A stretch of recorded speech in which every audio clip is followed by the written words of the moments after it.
I'm sorry, I'm like... I did an oopsie. I was gonna be here like an hour ago. Also, my voice sounds good, huh? It's not bad. It's like 95% there. Right? Yeah, it sounds so good today, no? Yeah. Yeah. Yeah, yeah, yeah. Right? I sound so much better. Yo! Commando, thank you so much. Thank you, thank you, thank you. Yeah, I sound like me again. Did the medicine help?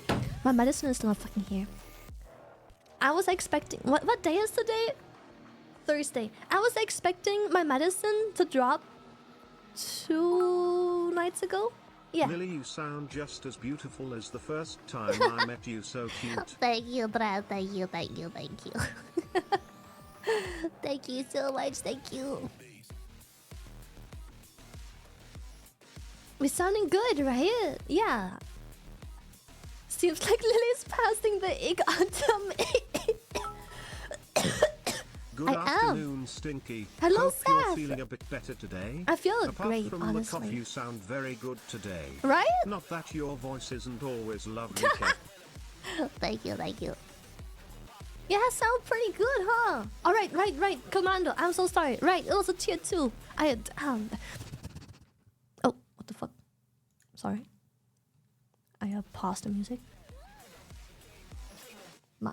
Mabi. Hold up. Ignore my 3 arms. I'm sorry. I completely forgot. I was just so excited to tell you guys that my voice is coming back quite... oh boy. Quite well. Yo, Rylanoi, thank you to tier 2. Thank you.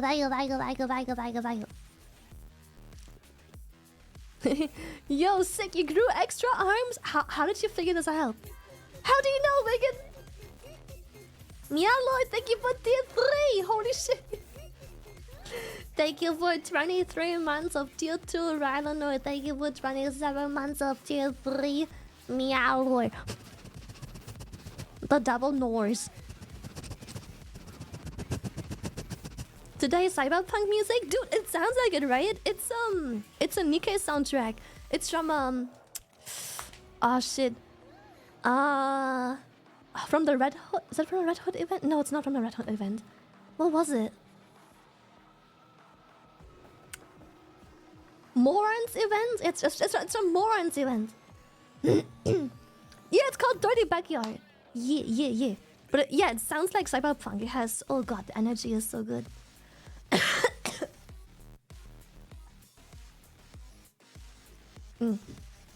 The reason I'm late is so stupid. I feel... Okay, let me just copy pasta my going live stuff everywhere. Also, thank you for coming to my Discord stream yesterday and watching more Cult of the Lamb. I eventually stopped speaking because I realized it was not good. I wasn't really having it. And the comment of this one person going, "Lenny sounds so different," made me insecure. Like, yeah, I'm sick, leave me alone. Also, I don't have stream energy when I'm talking on Discord.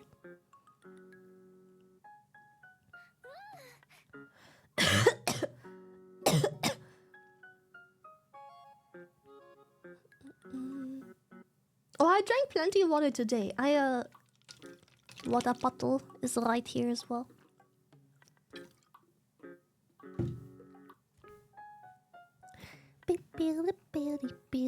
Dude, I was so happy. I got... Okay, in Cult of the Lamb, I got a bat yesterday and I got to call him full gossip. Nice and comfy lovers. Thank you, Kubai. Thank you.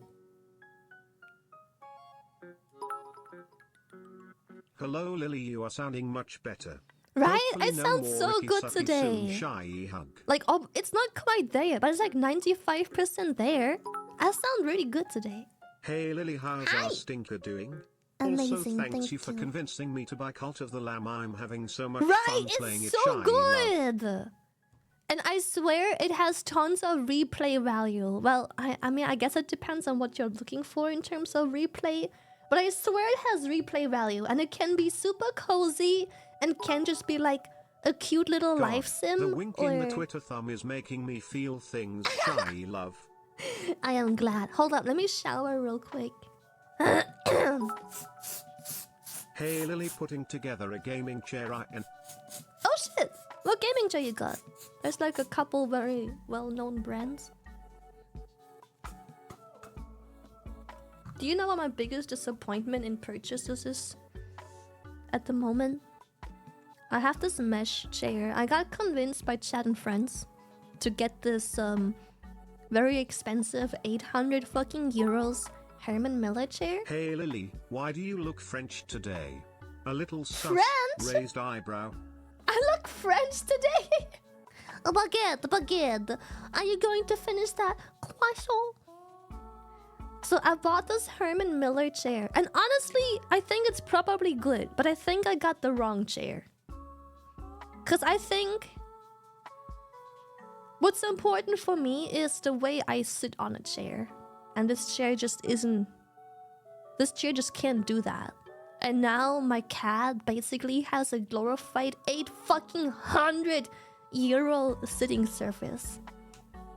I went back to my, what's it called? Secret Labs chair.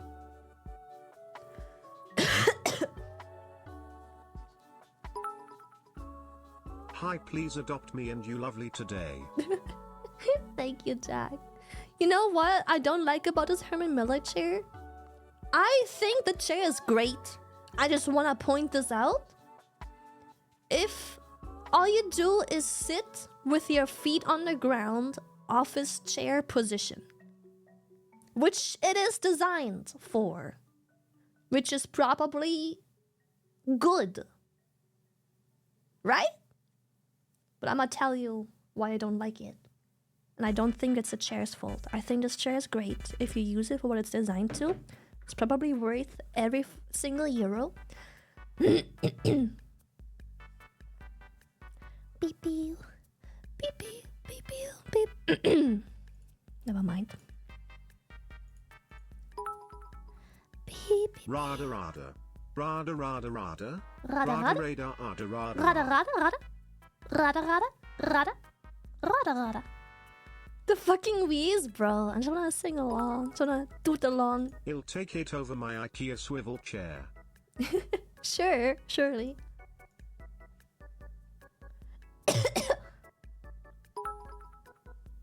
I'm rocking a cab seating director. Costs a bunch, but heck, I am sitting like a king. I wanna look that up. Wait, have you always looked French? Is that why I fall for you so cute? Yo!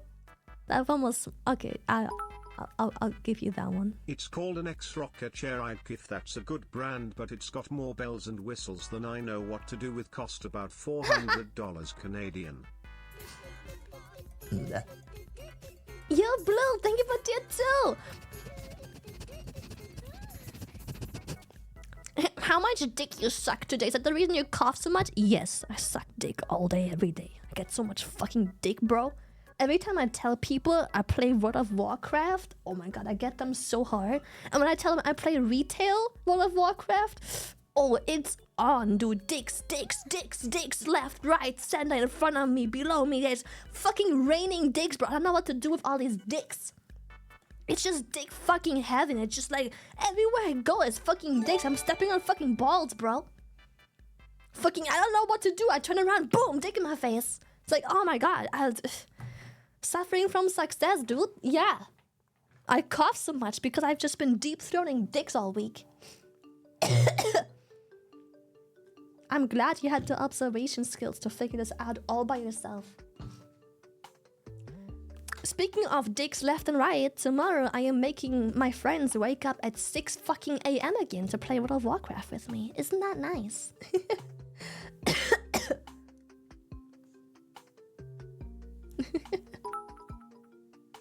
A good chair is worth its weight in gold. But you still need to use it correctly. Yes. Your back will thank you later. But, okay, let me explain the chair situation. I've explained it briefly before. We don't want to hear your fantasies, shy aware. Shut up.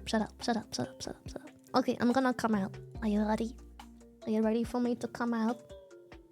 Okay, let me do this one. And then this one. I'm gay. Get it? It's like came out. Get it? It's funny. Laugh. Okay, I'm sorry I'm overusing it, but I want the fireplace again. I need the cozy fireplace vibes. I'm sorry.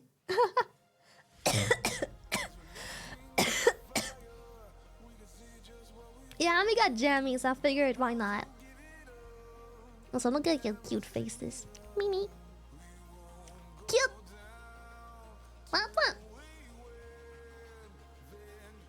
Get better, your voice is dying. Bro, I just talked about how, like, my voice is doing pretty well today. It's like 95% there. Come on, man. You're supposed to be encouraging. Dr. A's, thank you.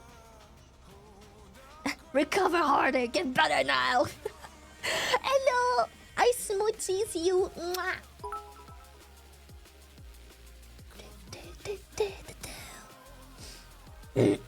I can't wait for my voice to be fully back. I don't sing along to music, but I like to do like the but music Lily, I sound. don't need the fireplace if you already make me feel warm, shy love. Thank you. Much love from New South Wales. Hope you're feeling better soon. Thank you so much. Thank you. Thank you all of South Wales. Fucking deflated. Can't wait for voice to be back. Keep streaming. Okay, listen. I think I am not gonna damage my voice doing this. My voice is like 90% back. I'm doing so much better. I don't think that permanently just resting my voice and never talking for like 2 entire weeks is the way to go. I did like a week. You know, I did like a week. Thank you, Yabo. I think at some point when you recover, it's important to push a little bit within reason.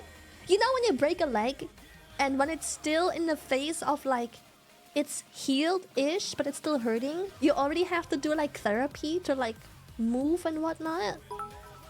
I think the voice thing is very similar. Or did you run out of there like a blown up balloon cake? Shut up, I'm sick.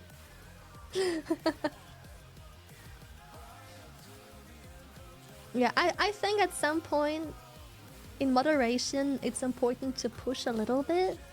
And I don't think I'm doing it too much yet.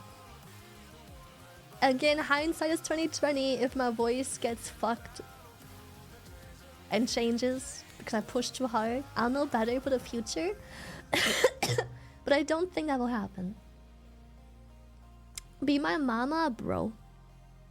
I know I have breathing hips, but nah, I'm gonna have to kindly decline.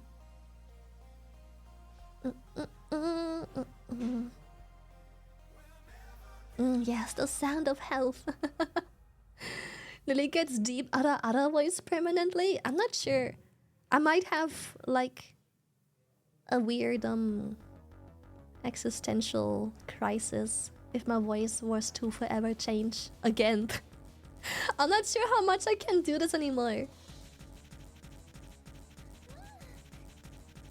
Gato, thank you.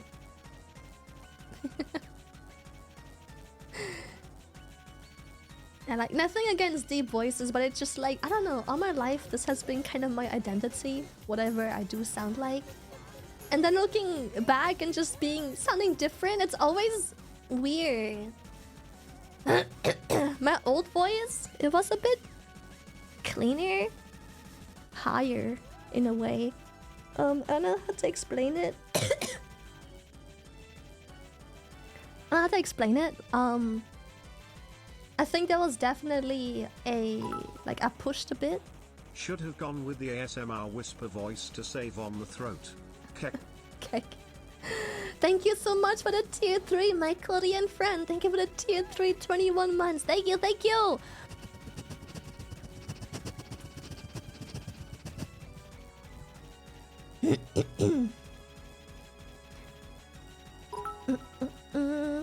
Hi Lily. Hi. How are you? Good. Pull out, pull apart, lick it, close it, put it in until wet, pull it out, eat it. And that is how you eat an Oreo with milk. Oh. What did you think I was talking about, Lily? Nothing. Sheesh. Nothing. I'm deleting the evidence. I'm deleting the evidence.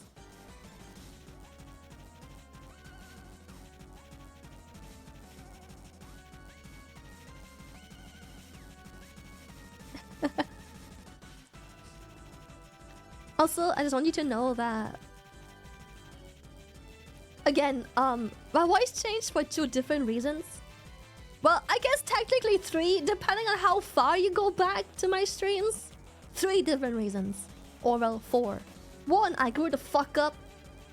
I'm not a fucking child anymore. I don't have to sound like a child. 3, I held on to my child voice for a little bit too much because I thought this whole VTubing thing was supposed to be like a cute anime waifu. Also, I learned that yesterday I learned a new term. I call it nasally, but I realized I talked all my life in a head voice, which was always the reason why whenever I had a slight cold or a stuffy nose, my voice was very affected by it. Because I was speaking in head voice. I was talking out through my nose. I was pushing. I guess I don't know how to explain it, but I was talking out through my nose. Head voice, which is like it's like this voice. This voice. It's like a head voice kind of thing. And I still use this voice quite a bit when I get excited, because well, it's kind of how I talked all my fucking life. So when I get excited or happy or anything, I use this voice because I don't know. It's just voices are versatile. You don't have to talk in monotone all the time, unless it's your brand, you know? I mean, some streamers talk monotone. Moist Critical comes to mind. Very incredibly monotone voice. But you are a cute anime waifu, and I have no complaints, Lovey. Thank you. Yeah, I was just like laying my voice very high up in my throat. I don't know how to explain it to people who don't know the difference. But I used to talk like this. It's harder to do right now when I'm sick. The change isn't that obvious. But I was talking a lot like this in like my head voice all the time, which I still do a lot nowadays because it just, again, I talked like this all my life. That was normal. I never knew that there was a head voice and that there was a chest voice. I'm not a fucking singer, no voice actor, nothing. I always talked in like a head voice. And I still do, like I said, a lot when I talk or I'm excited or doing something, because voices are versatile.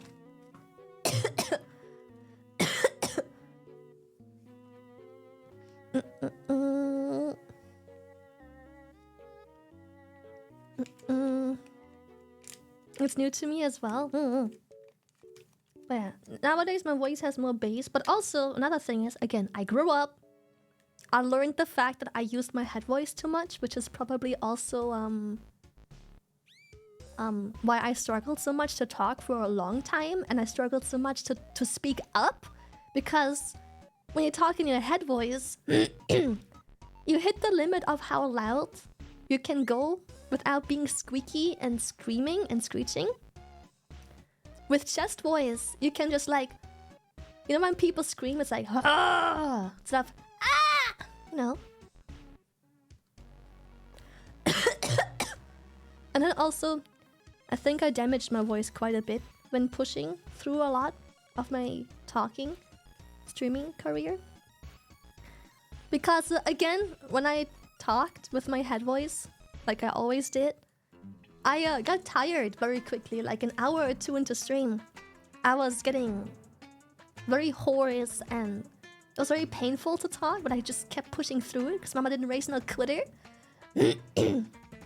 But when I did that, especially when I was sick with COVID, I think I damaged my vocals so much it just kind of changed permanently a bit, because I can no longer hit certain ranges I used to be able to hit before, having pushed through COVID before.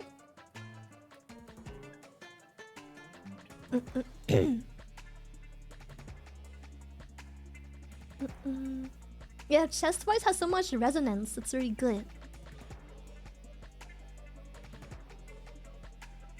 Muscles could also be out of use too, I guess. COVID is a special virus though. I know. Doesn't change the fact that when I was sick with COVID, I should have just been in bed, resting myself, my cough, my voice, and everything. I shouldn't have just kept pushing through it for like freaking 16 hours a day during a subathon. I should have just stopped fucking talking and called it there. Yeah. But you know, it is what it is. Yeah, hindsight is 2020. It is what it is. You learn from it. No, what's it called? No, yeah, that sucks. I hope you recover soon. Why didn't you, might I ask? Because my mama raised a fucking trooper. And as long as I ain't fucking dying, I work. It's also like a... Maybe it's a German... I think maybe it's like a... I just talked about this unironically like 2 or 3 days ago with Buska. How our work standards are very different, right? Like even though we have free healthcare, when we get sick, it's very, very strict. In America, it is too, but in a different way. When we get sick, it's super fucking strict. As in, when you can't come in to work, you have to obviously let your work know. Then you have to immediately go to the doctor to get a doctor's note. And all of these steps and issues and inconveniences you have to go through made it so we just kind of festered this environment where people really only call in sick or are sick and don't push through it when they literally have to be on bed rest. Yeah, like we're fucking zombies, bro. Like people just because we talked about this because I was ranting to Buska that I think it's really sad how COVID didn't normalize wearing masks a whole lot, because I probably got sick from people going out to literally party and have a good time outside despite being sick, because it's so normalized here to go outside while sick. And we talked about our Korea trip where every time someone has a cold or doesn't feel up to the task but they have to be outside, they wear a mask so they don't make other people sick, right?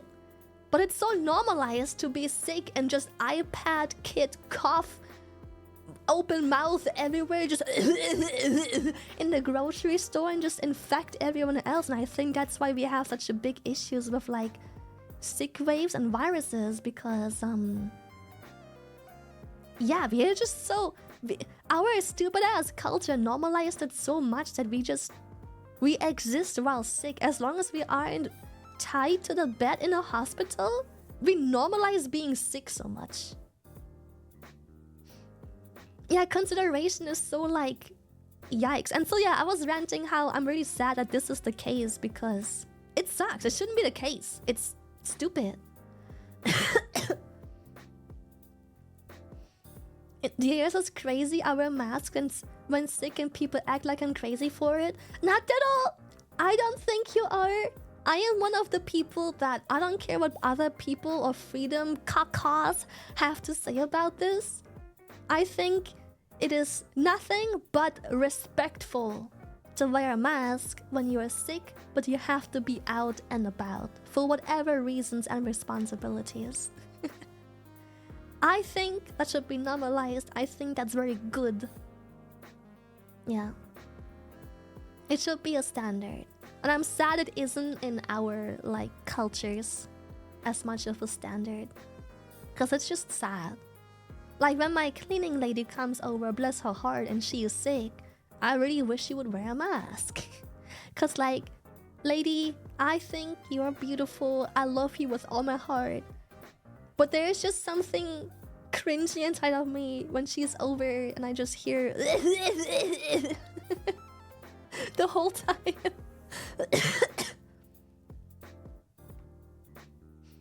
Shouldn't she wear one anyways, messing with cleaning products? I'm not sure if those surgical masks really help with like the fumes from those cleaning products a whole lot. Lily mask merch? Cute. Yeah, at least nowadays you can sort of wear a mask without people staring. Even though I still get weird looks if I wear a mask. So, yeah.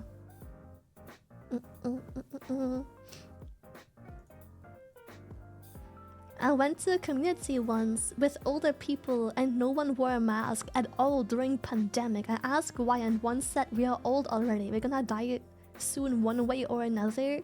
You know what? As much as I understand their standpoint, I still think it's selfish that just because you are old, you don't have to be the carrier of diseases, viruses, and bacteria to young, healthy people. It's selfish, man. It's fucking selfish. People think you're weak if you use a mask, right? It's so stupid. Like, what? I don't understand why it isn't more normalized. Prime! I'm glad you like the blowhole tub. It's so good.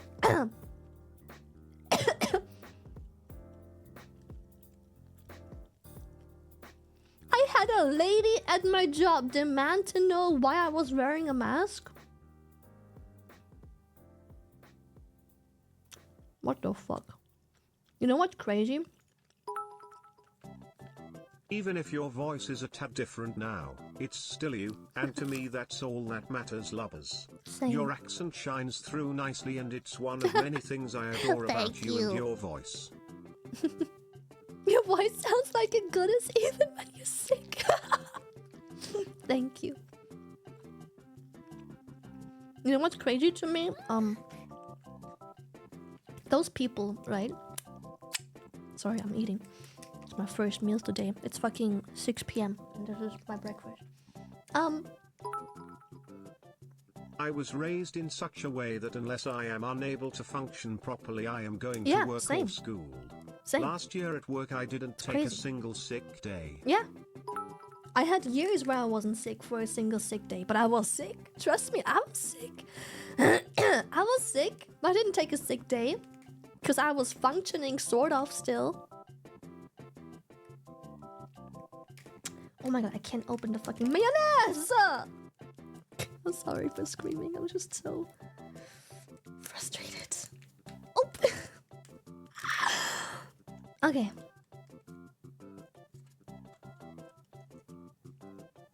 We daring today? Yes.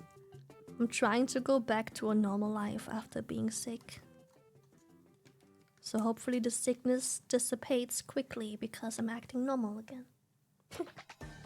Makes sense, right? It makes sense. I think so. Had Burger King an hour ago? Guess what I'm eating right now. I dare you to guess what I'm eating right fucking now.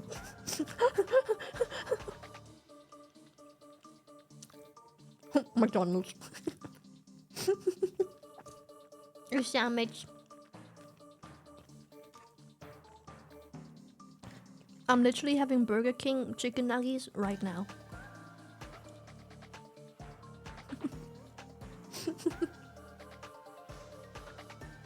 Right, the reason I'm sick, right?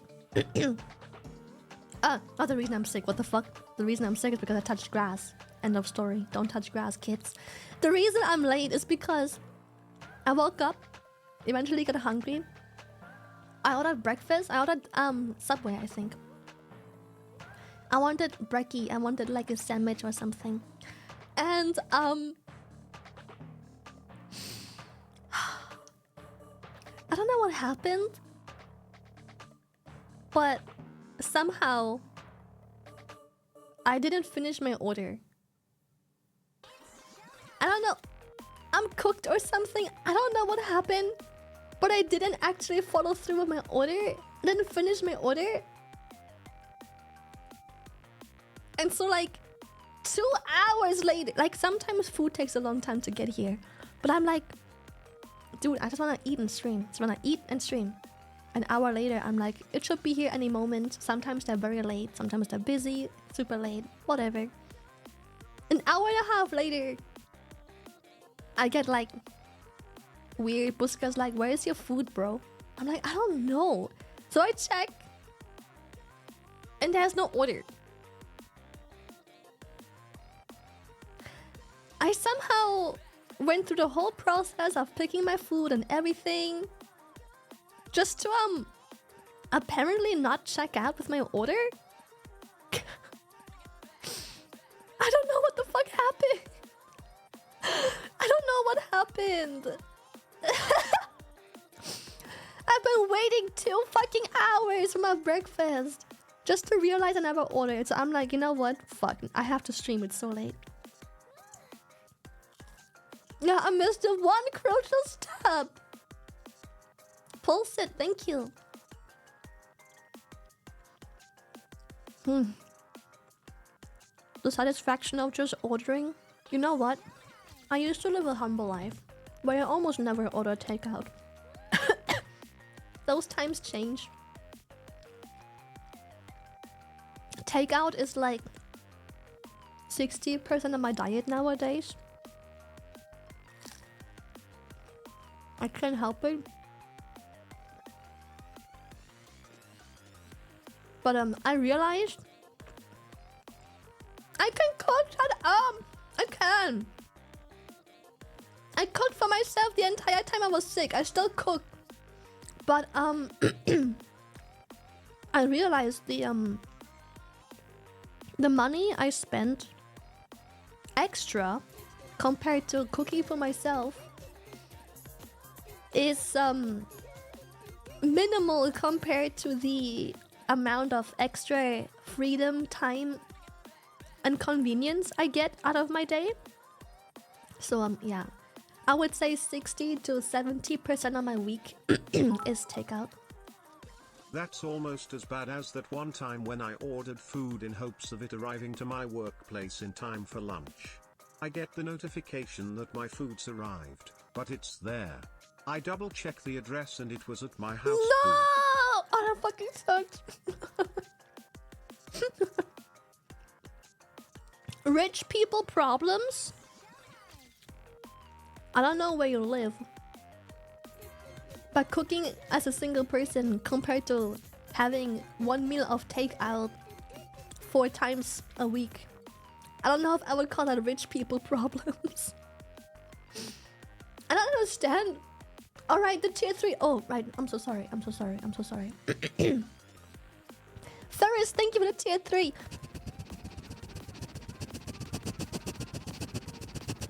Thank you, thank you, thank you, thank you. Also, thank you so much, Mirai, for the tier 3.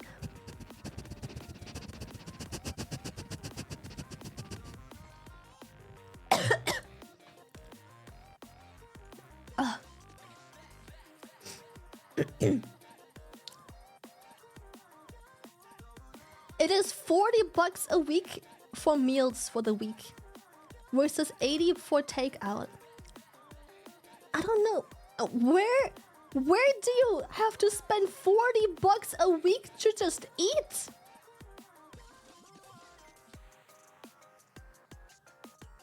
Who the fuck spends 40 a week on just food? What? I'm curious to see a dish that Lily has cooked all by herself. And where are you getting these numbers from? That it is edible. I do? Well, What? Less than 3. A single person, you feed a singular person yourself for $40 a week?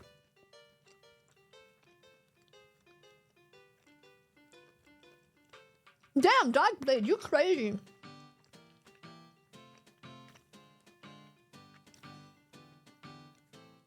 I realize we have very different eating standards. I do not spend $40 on groceries a week. Okay, I'll probably spend $40 on groceries a week, but that includes my cats, drinks, other things, not just food.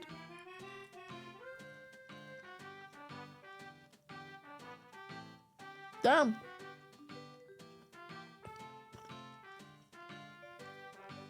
Right? That's what I'm saying. $40 a week is probably everything. Cleaning products, toilet paper, cat litter, also food, drinks, a candy. What the fuck? No fucking way. Yes, fucking way it is. What the fuck do you go shopping?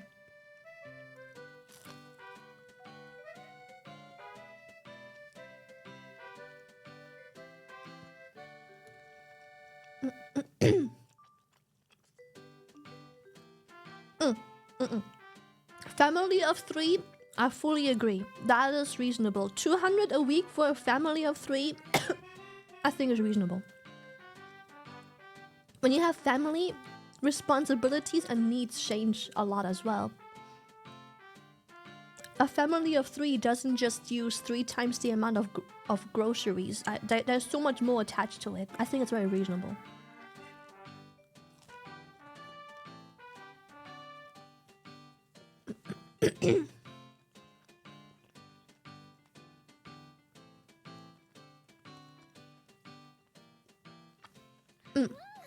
You know what?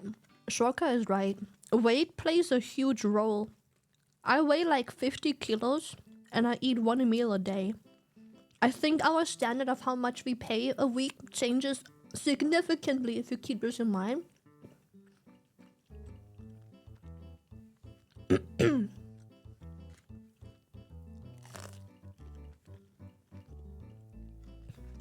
Especially if you work out and you need like tons of protein and stuff like that. Yeah.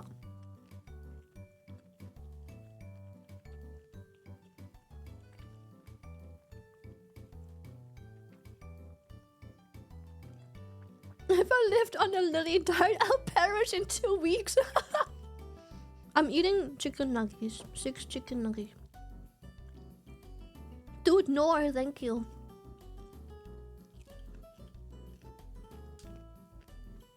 Yeah, I realized, you know what? I forgot to consider that many of you are tall, hardworking men who need protein and have a digestive system that isn't half dead. So you probably need a lot more sustenance, which explains your far higher builds than mine.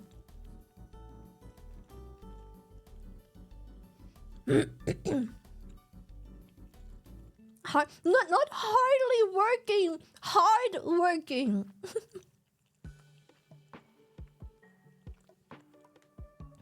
Hard working.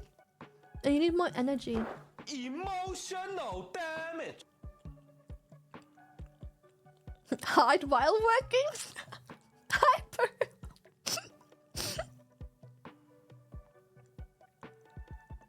A lot of cuddly men bear in this chat who need to keep their body type. Oh my god, speaking of body type, wait, did I ever save this TikTok?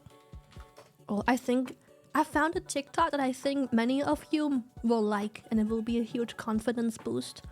But I don't know if I ever saved it.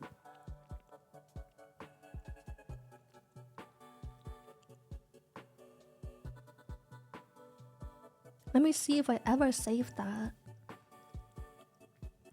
It was someone being upset about his body type. A man. He works out, but he is that body type. He described it in such a cute way, where he is this body type where you can tell he works out, but you can also tell he isn't getting mad at a bag of chips. Oh, ice cream! I found it! I found it! I think this will be a huge confidence boost for like a lot of chat, because tell me why. Tell me why, Lily. Tell me why. Because the comments are full of women telling this man that he is exactly what many people enjoy in a man. Because for some reason, people have this weird conception that... Is it called conception? People have this weird perception that The only thing women want is tall, rich, shredded as fuck, lean, closing in on starvation men. And this is not at all what we need. And this went pretty viral because there was this rather chubby fella. And he was asking this very attractive female. He was like, and he was asking her, would you date me if I was skinny? And she was like, I would date you right now. What do you mean skinny? I'll date you right now. And the comments were full of insecure men who were shitting on her, being like, she is so wrong. What a fucking liar. What a whore. No, she wouldn't. And it's like, it's so insecure, bro. Who says she's lying? They were absolutely shredding her in the comments, being so fucking toxic because they just told her that she's a lying whore, and they're like, this is what's wrong with society, this is what's wrong with the women, just because she said she would date this chubby man right now. What? It's almost like their insecurity about their masculinity and other things is the problem of why they can't get women, and not their body type. If that was true, I wouldn't be single still.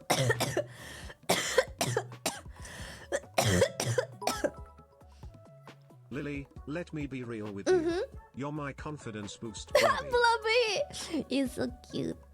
Yeah, fragile masculine. It was so sad. They were shredding this woman in the comments. Lily, when will your TCG come out, and will you help me out understanding it? Plus many loves for your stream. Once it's out, I'll explain you guys how it works, and you will realize you will understand in just 5 minutes. But yeah, it was crazy. And then the TikTok went viral, of course, because of all these like vile ass comments, and all the women kept commenting how they have dated like chubby men in the past, and they enjoyed everything about that. And the main reason these relationships often don't work out isn't their body type. It's because it's this constant, non-stop, everyday insecurity, jealousy, and fragile masculinity that they are always afraid and on the fence, because all they do is complain about being chubby, and it gets in the way. Every time the gal talks to anyone else, that you wouldn't talk like this to him if he was my body size. And like, bro, I'm just talking to a man. What the fuck? I believe this is grand issue of media like movies, magazines and ads, forcing a specific beauty body standard for capitalistic gains, becoming a reinforced belief repeated by other people. And it's just sad, because like, the comments where I dated chubby before as well. And trust me, the chubby wasn't the issue. Dolahan, thank you for tier 2. Thank you, thank you, thank you, thank you.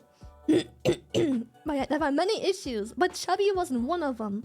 That was never the issue. Yeah, I feel so bad for the lady. Like, if she ever saw this, like, she was called so many things in the comments just because she said she would date this chubby man. And then all the other men are commenting how she's a fucking liar and a whore and how she wouldn't. And this is what's wrong with women nowadays. Like, what the fuck?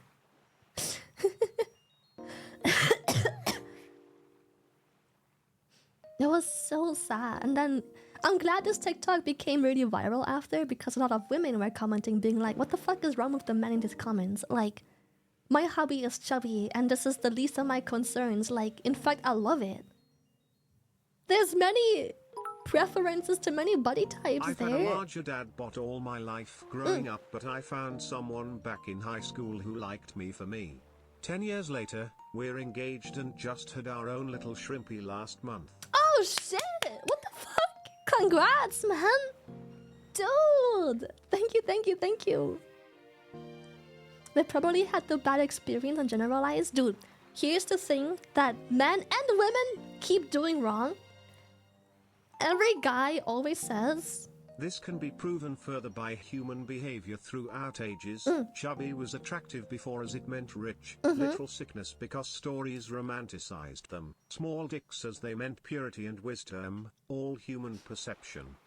Yeah. My fiancé and our girlfriend say the issue with being with a chubby guy like me is my cooking. I'm too good of cook and making it hard for them to lose weight. Yes. It's so true, bro. The weight I gained in that situation, crazy. Because the food is just... Chubby men love cooking. And I love eating. September, thank you. I'm coughing, yeah, I'm a little sick, but it's alright. We'll get it out of our system eventually. But yeah, oh, sorry. Let me show you this TikTok first. Because, yes. Let me show you the TikTok real quick. Why can't I? I think this will make many of you happy and give you confidence and peace of mind and maybe make you a little happier. That'd be nice.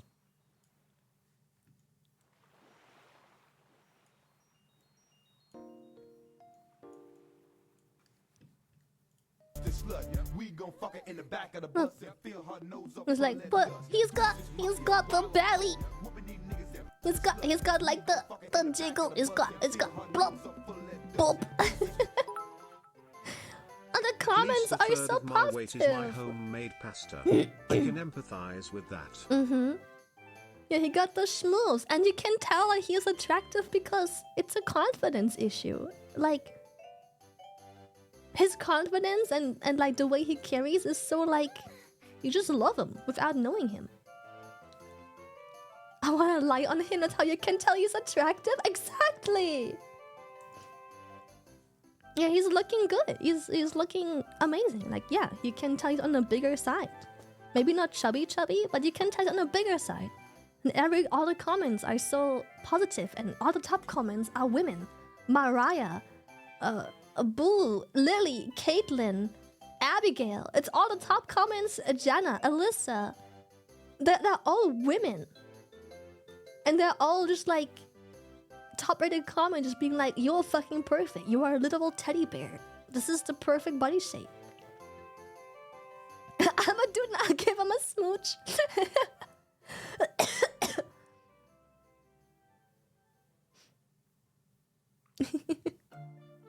Yeah, I'm sure at the bottom of this comment section, men are fucking molding, just being like, what the fuck?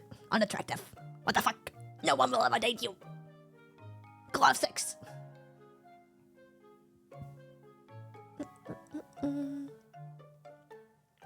I think a big confidence killer is not the belly fat, but the male boob. In my opinion, it depends.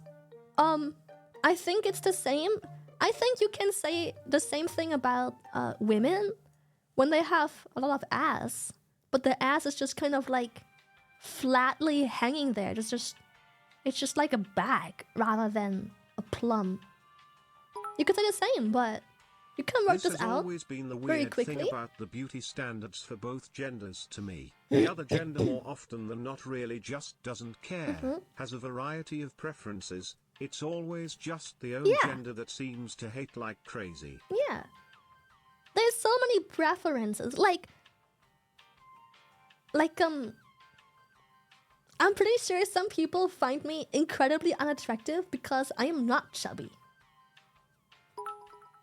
You know? As so it's someone that has been working out for almost a decade now, let me tell you that body dysmorphia is insanely real, even for men, and I've never felt so bad about my body than after I became buff. I can tell you with a straight face that my body looks like shit, and I believe. Nah, I don't think so at all. Don't think so. Don't think that. If anything, again, there's preferences and body types, man. Like, if you hit the gym this much, and I'm sure there's people who are like, they're so much into that. Like they're really into this. There's also women who are into really large guys, very chubby, very fat even. And yes, there will also be women who are into skinny as well. Little stick figures.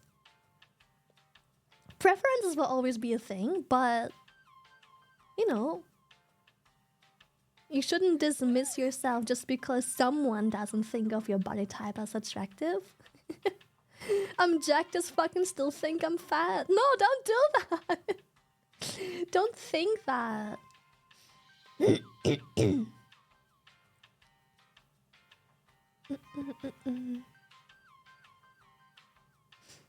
I'm into all type of women but prefer more chubby. Yeah. I think nowadays the current body standard is leading very, again, body types.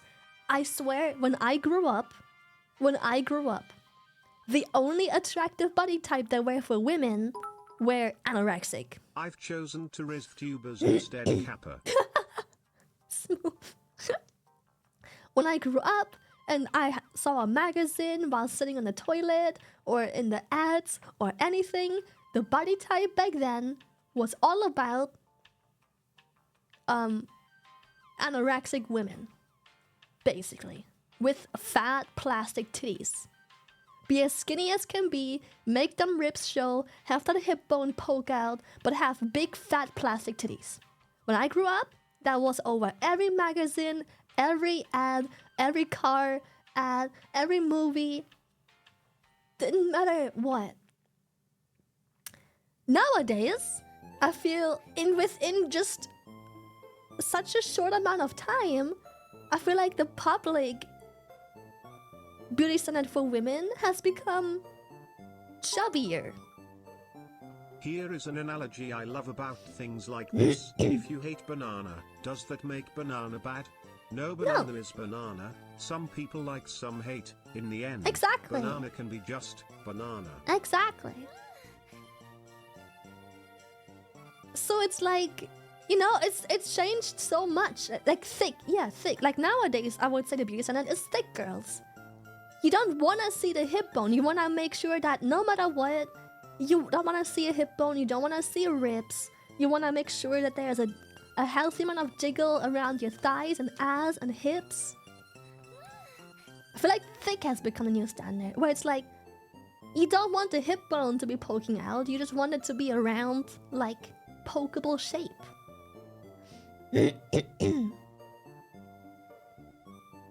I want to see it, yeah. But like, just keep in mind, over just I don't know, 15 or so years, the body standard changed so much, and just keep in mind that there will always be different standards for different people. Some may still be into the anorexic look, and they would call those other women obese.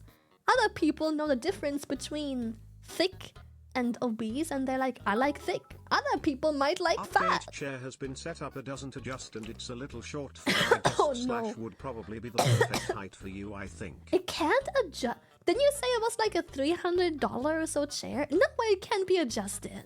That'd be crazy. My wife always says her type is the teddy bear type. She likes big men that have meat on them, in a tasteful way, that make her disappear when she hugs them. Heck. I like a good hugger too. I'm not sure how many of you had the pleasure of a hug with me yet, especially when I wasn't sick. But I'm a good hugger.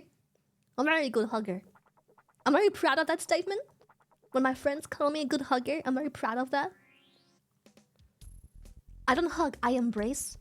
But I like when people are good huggers and I can really go in for like a good hug. Lily's hugs could bring you to tears.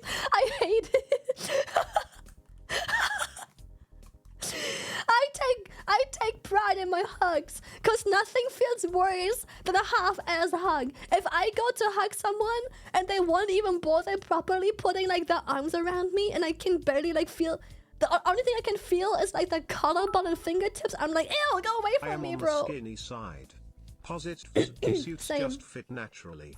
I got a okay amount of belly muscles. Somehow I doesn't chance no matter how much I eat. Negatives, wanna count my rib bones?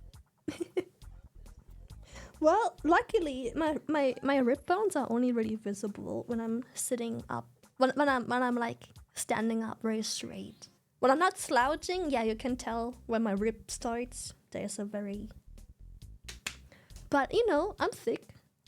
I got ass, I got thighs, I got hips. I got my belly poking out before my hip bones, for the most part. Depends on how I feel that day. Sometimes I'm more bloated than other days. Yeah, I got the Mewtwo shape. I got the Mewtwo I think shape. my goal for the body I want is Uncle Iroh build. Basically somewhat buff along with my short height. Yeah. Basically I want to be built like a block. Guys, don't worry about your body, you will never be able to compete with puppies, so why even try life? Why even try? Just get a puppy instead. You got a tail too, that's pretty cool. That is pretty cool indeed, yes. Yep, the childbearing hips that won't be used for childbearing. I can't help it! Men, don't forget, it's not a man with a good body who is attractive, it's the man who trusts on his body. It is so true, I'm not even kidding. Confidence, no matter the body shape, is everything. And personality. Like, I've gotten to the point in my life where I just... okay. Obviously. Do you mind showing us your hugging skills at TwitchCon?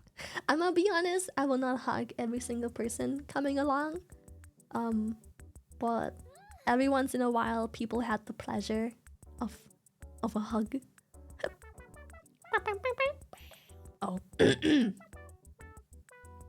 I'm feeling so much better. I know I don't sound that much better, but I helped feel with better. changing the image of women being thicker and being okay. I think certain adult stuff helped with it. Oh, for sure. I bet. For sure. For sure. You're welcome back, gaming. Gamescom? Yeah, I've been to Gamescom before. It energy is up, which is a bit squeaky. I lift them up and give them a firm squeeze like I want to empty out a half-empty ketchup bottle. Kek. Kek.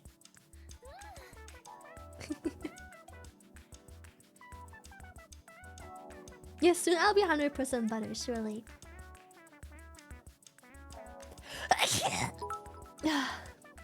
Confidently, I got a lot going for me and I like me for real. Good, but as you I should. think my fiance only wants me for my buses.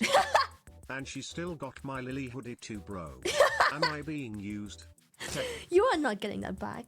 You should have, as a long-term, as a full-time man, you should have known that your hoodie is never coming back.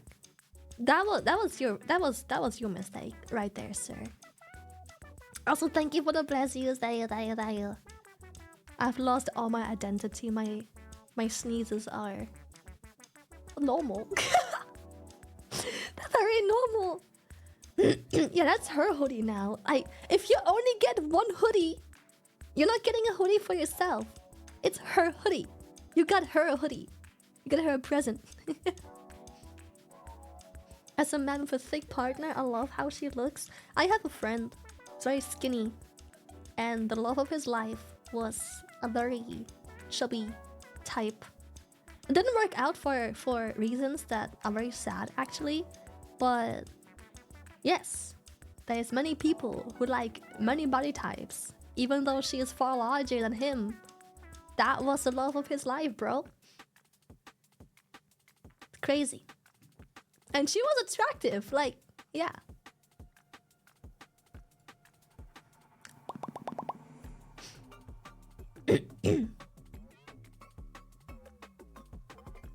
Yeah, if you buy 2 hoodies, you just bought 2 hoodies for her. I know. More hoodies. Hindsight, I get it, Kek. She parades around in it. It's hot. So there I am, man standing. Confident with no hoodie. Hot and molding. Unsure of how this will come across, but your personality has altered my preferences completely. Sometimes it makes me hate being this parasocial mad. I mean, okay, I don't okay. I don't think that's parasocial. I think that's just maturing and growing up, realizing that maybe how you perceive the company of a person is a little bit more important than them having literally the perfect, flawless body type. I think that's just growing up and maturing and realizing that there is attractiveness being found in more than just a person's looks. I think it's just growing up and realizing that people are a package deal and can't just be judged on looks. Which is why it always bothers me when people go, so-and-so fumbled the bag. You know? Sometimes when people announce that they're no longer together with someone very attractive, all of Twitter always goes wild and says, bro fumbled the bag. And it's like, what do you know? Yeah, she was attractive as fuck, for sure. No one would argue that. But maybe they just weren't meant together. Maybe they have nothing in common. Maybe the only thing that is nice about her in the relationship is the fact that she's attractive. Maybe everything else is terrible. Maybe she never spends time with him. Maybe they don't have a single shared hobby. Maybe she never wants to do stuff together. Maybe she is, you know... Not every bag is worth taking to the bank.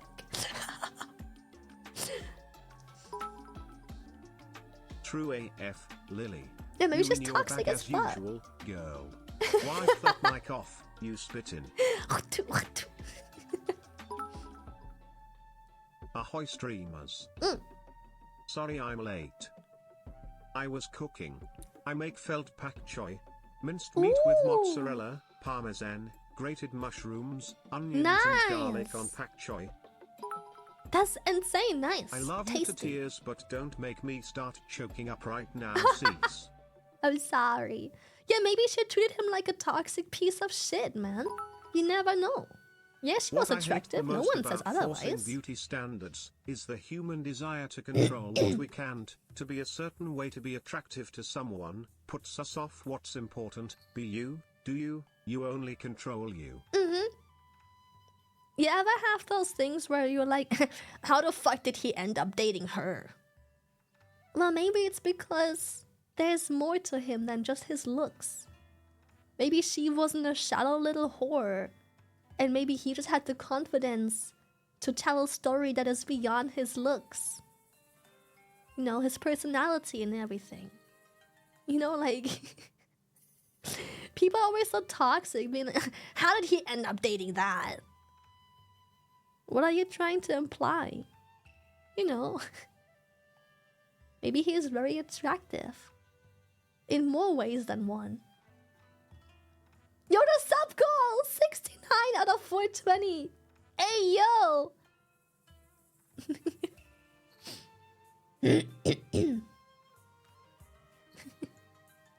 Another thing I always saw, every time a couple breaks up, where one of the two was subjectively very attractive, everyone's first fucking comment is always, they just used you.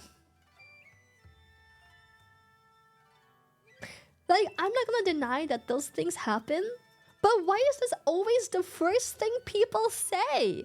Man, just be there for your homie or sister or whatever the fuck. And just be there for each other. It isn't always about fucking looks, man. It's so shallow to just instantly switch sides 180 and just, they just used you anyways. Like, that puts the other person also in a weird spot, being like, oh, so like, they're way too good for me? You're saying I'm ugly, I don't deserve that? I need to lower my standards to someone else? What the fuck does that even mean, bro? What the fuck does that mean? That's such a, like, backhanded insult to the person you're comforting. It's a weird coping mechanism I never understood. Yeah, I feel like they're just jealous. So toxic. Everyone, it isn't about looks, me. I'm into girl VTubers. Sorry, girl.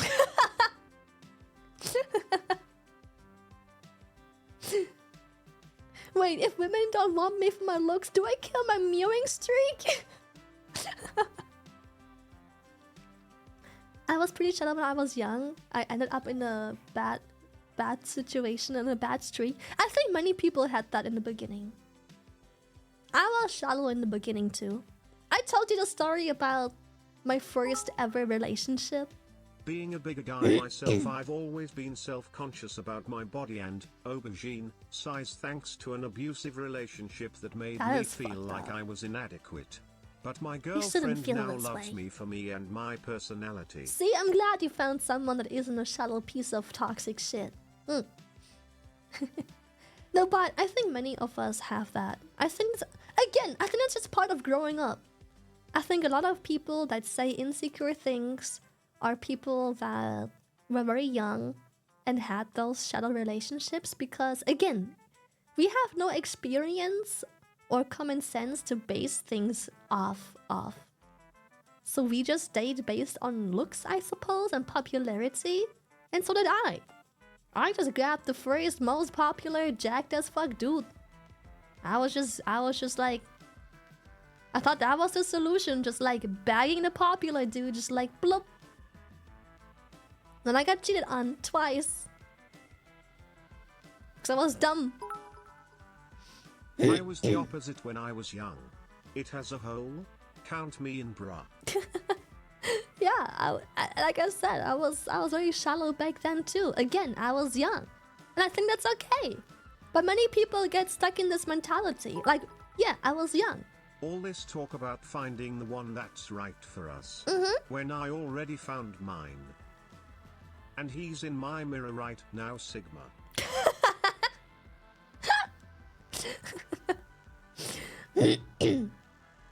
But basically, I think that's a good life lesson.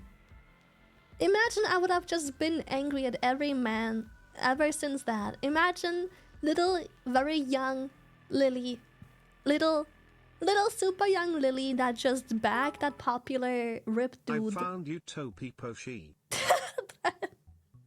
Cute. Imagine after bagging that dude and basically feeling good about myself about dating this like popular attractive guy and getting cheated on twice. I would have just been, instead of growing from the experience, I would have just been one of those salty people who are like, oh, men are trash. I don't need a man in my life. Men suck. I hate men. They're all the same. All men are the same. Like, nah, bro. I grew from it. I learned from it. Went through more trial and error. But you know, I didn't stay in this bitter little phase because of a few fucked up experiences. I had a bunch of men make me feel like shit. But you know,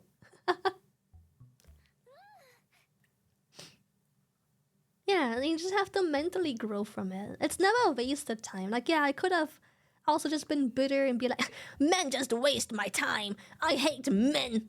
Like, nah, I love men. Just not the bad kind. But you just have to grow from those experiences, you know? Like, it's not a waste of time. It's growth and experience you collect, and you learn to make better decisions. And I learned to base my decisions on less shallow things and criteria. I would never betray you, Lily. You're a very talented and young woman and have so much potential. Thank you. I'm glad you think that when I play World of Warcraft all day. Had a similar first relationship. I went for looks and popularity and got cheated on. Made me realize what's inside is far more important. Yeah, it'd be like that. I didn't know better when I was young. I was just like, well, there's a reason. Here's the big, cool-looking, popular dude. I'ma bag that.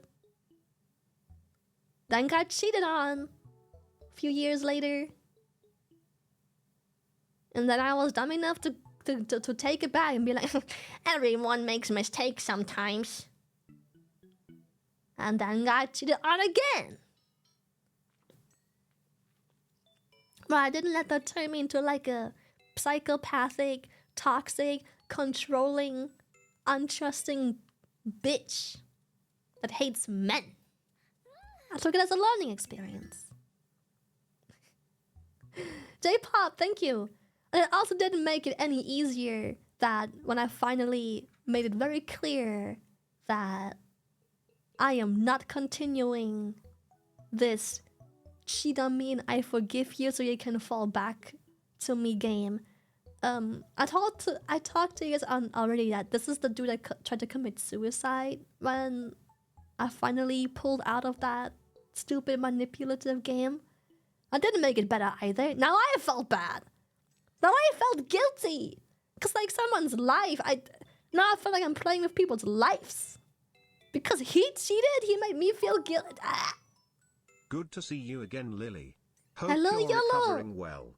Missed you. Shy Thank you heart. so much. I'm recovering really well. I know it sounds still pretty rough, especially the cough sounds rough, but I swear I'm recovering really well. Yeah, I truly believe there are relationships where the second chance is worth it. But I believe that there is a lot that plays into that. I believe second chances can be reasonable, but I don't believe that... Your only talent I know is lighting up a room with your laugh, Shy love. Thank you. I believe second chances can be reasoned with, but it depends very strongly on the circumstances.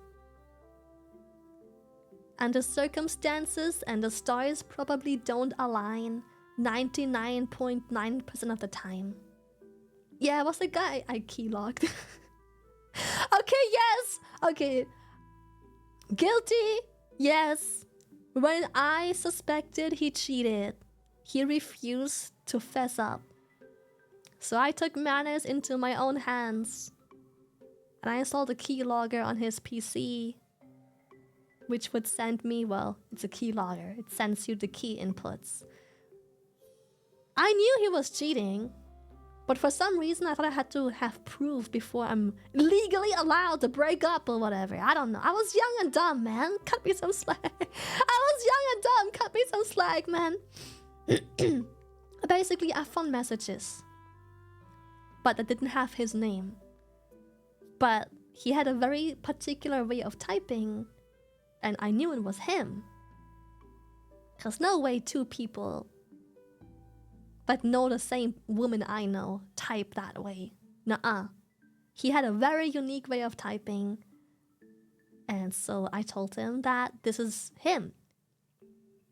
I told him that, you know, he's messaging this other girl, telling her how he feels for her, how much she means to him, and like if only she knew things would be so good for them and everything, you know, like the whole cheesy shit. And I showed him and I was like, that's you. You are saying this to her. Let's call her Tina. Let's call him Tom. I was like,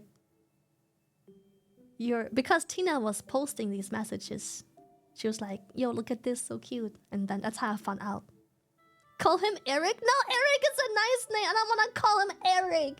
Eric is a shit name, bro. Eric is a nice name. He doesn't deserve a good name. I like the name Eric. We call him Tom. We call him Tom. I like the name Tom as well, by the way. But Thomas. Tom is just a normal name for me. It's not like a... I love the name. Tom is just like a... Okay, I don't hate or love the name. But Eric, I love the name. I love the name Eric. I don't want to call him Eric. We call him Tom. Kind funny while I laugh now. My first girlfriend was drop dead gorgeous. She cheated on me. I took heart. Well, years later another GF cheated on me. I walked in on her. Also she stabbed, but that isn't the funny part.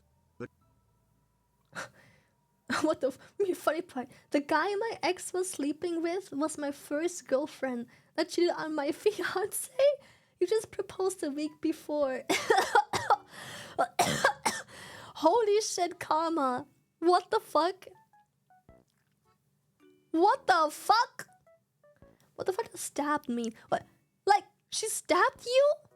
Call him Pookie. Okay, I never called a man babe. Someone just call him like babe. I'm like, I see you messaging this girl. She is posting these messages that some person sent to her on her Facebook.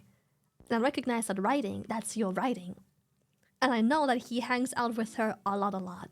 He literally stood me up multiple times to hang out with her instead. We both went to not the same school, but the same-ish building where he met her.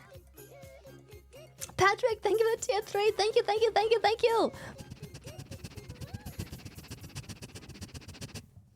Thank you. So we didn't go to the same school because I had a very high education. It was just before I studied. And he was in the same-ish building because he had like an apprenticeship. I have my parents for a point of reference. They have a great relationship and I look up to them. You just need this type of thing, or you don't have anything to base on, just as you said. Yeah, exactly. Yeah. It sounds shitty, but you need the failed relationships to make a lasting one. Trust me. You need those shitty ones. Okay, you don't need them. Hopefully you never have to experience them. But they grow you and shape you into a person that simply knows better and values things different, and you're gonna grow from it and act different. And it will help you find the right one, trust me. It's not a waste of time. Your shitty ones teach you lessons, yes. You shouldn't be grateful for them, obviously. I fucking hate all the men I've been with. In the past, that is. But, yeah, lessons learned. Fully agreed. Take those lessons to heart and grow from them properly. I too got cheated on before. No ill will towards her now either. And now, I got someone wonderful in my life. Yes. Stealing my shit.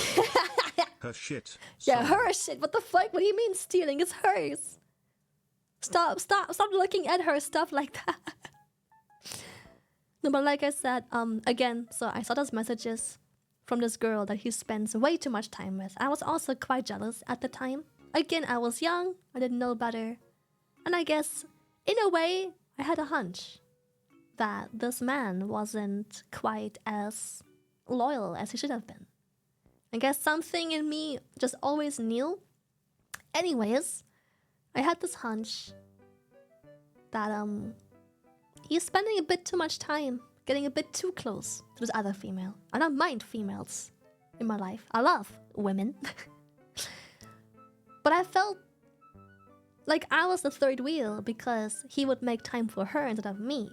When I got off school, I would get stood up for things like we would agree that he would wait in a cafeteria for me after my school. My school was often longer than his because oftentimes higher education just simply takes more time of your day. I had more lessons, I had more school. You just had to show up for a couple hours here and there. I had a whole day. I was studying after all.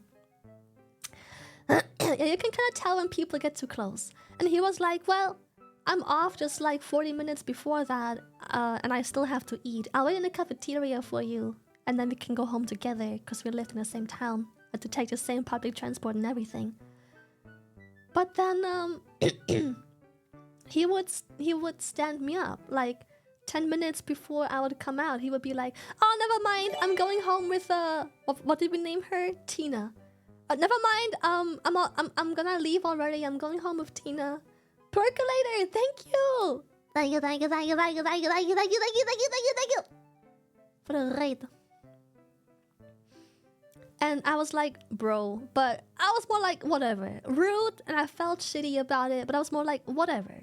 She is his friend as well, you know. I'm jealous, don't get me wrong, but I also understand. But that type of stuff just happened a little bit too often. Way too often. Where it's like, I kept getting stood up for her. And instead of going home together with him, he just took a different train and went home with her instead. And I just felt shit. When she had appointments somewhere, he would just join her. And I'm like, man, you never once joined any of my appointments. Never. What do you mean you're joining her appointment? And so, you know, I grew very jealous and sussy. And then she posted those messages on Facebook and I instantly called him out, being like, that's your messages to her. And he denied it, and I'm like, bro, don't play with me. So we kept fighting all the time. I grew super jealous, like giga jealous. I was being a jealous bitch, not gonna lie. But because, you know, I kept being stood up and she kept posting these like cringe messages that were clearly from him. But again, for some reason, I thought to break up, I have to prove that somehow he is the bad guy. So, again, bro thought that you were dumb. I was dumb. I was, because again, I could have just broken up and called it a fucking day and move on and maybe date some guys from my class instead. You know, guys that have the same interests as me, same education and everything, same goals in life and whatnot, but nah. I was so committed in this long-term shit. I thought for some reason, yeah, I thought it was like a court session where I had to prove something. And she kept coming up with stuff, and I kept constantly connecting the dots. Like, suddenly, I always used to come over to his place unannounced, always unannounced for years, until suddenly he tells me that I have to tell him that I'm coming over. I'm like, why? What the fuck? I'm doing this for years. I just come over, bro. We live in the same street. I just come over. You're like, nah, that's not how you're supposed to do things. I'm like, bro, your family loves me. Half the time I come over for your fucking family, not even you. Half the time I come over to see his sister, not even him. Because we were really good friends too. I loved her. Yeah, super. And there was so many red flags, and I'm just like, I couldn't figure. It was so suspicious, but again, instead of just breaking it up and moving on, I kept thinking I have to prove something. And yeah, one of those days I come over unannounced again because I'm just meeting his fucking sister. I'm not even fucking meeting him. And he gets antsy, like giga antsy. I want to go to his room and he like closes the door and locks it and then makes the bed. He never in his life made his fucking bed before. He makes his bed. He's like, oh yeah, my bed was messy. I didn't want you to see. My room is messy. I had to make the bed. I'm like, did your sister know? No. She didn't know. She was a real one. She was a homie. She put him on the spot a lot for me as well. She was a real one. His sister was a real one. They were very rough, like tomboy type sisters. Like they would have fucking had a very strong word with him. They were all really cool. I love her. She went to the Marines. Bro must really want to make school. a red tarp out of the red flags he's collecting. Yeah, on. what the fuck, right? Again, I was stupid. I should have just broken it up like forever ago. But I kept thinking I needed to somehow have proof before breaking up. So yeah, she's a fucking giga chat. I'm sad she went to the Marines because the contact pretty much broke, like, but you know, it's the fucking Marines. She doesn't have time for anything. It's just gone out of my life.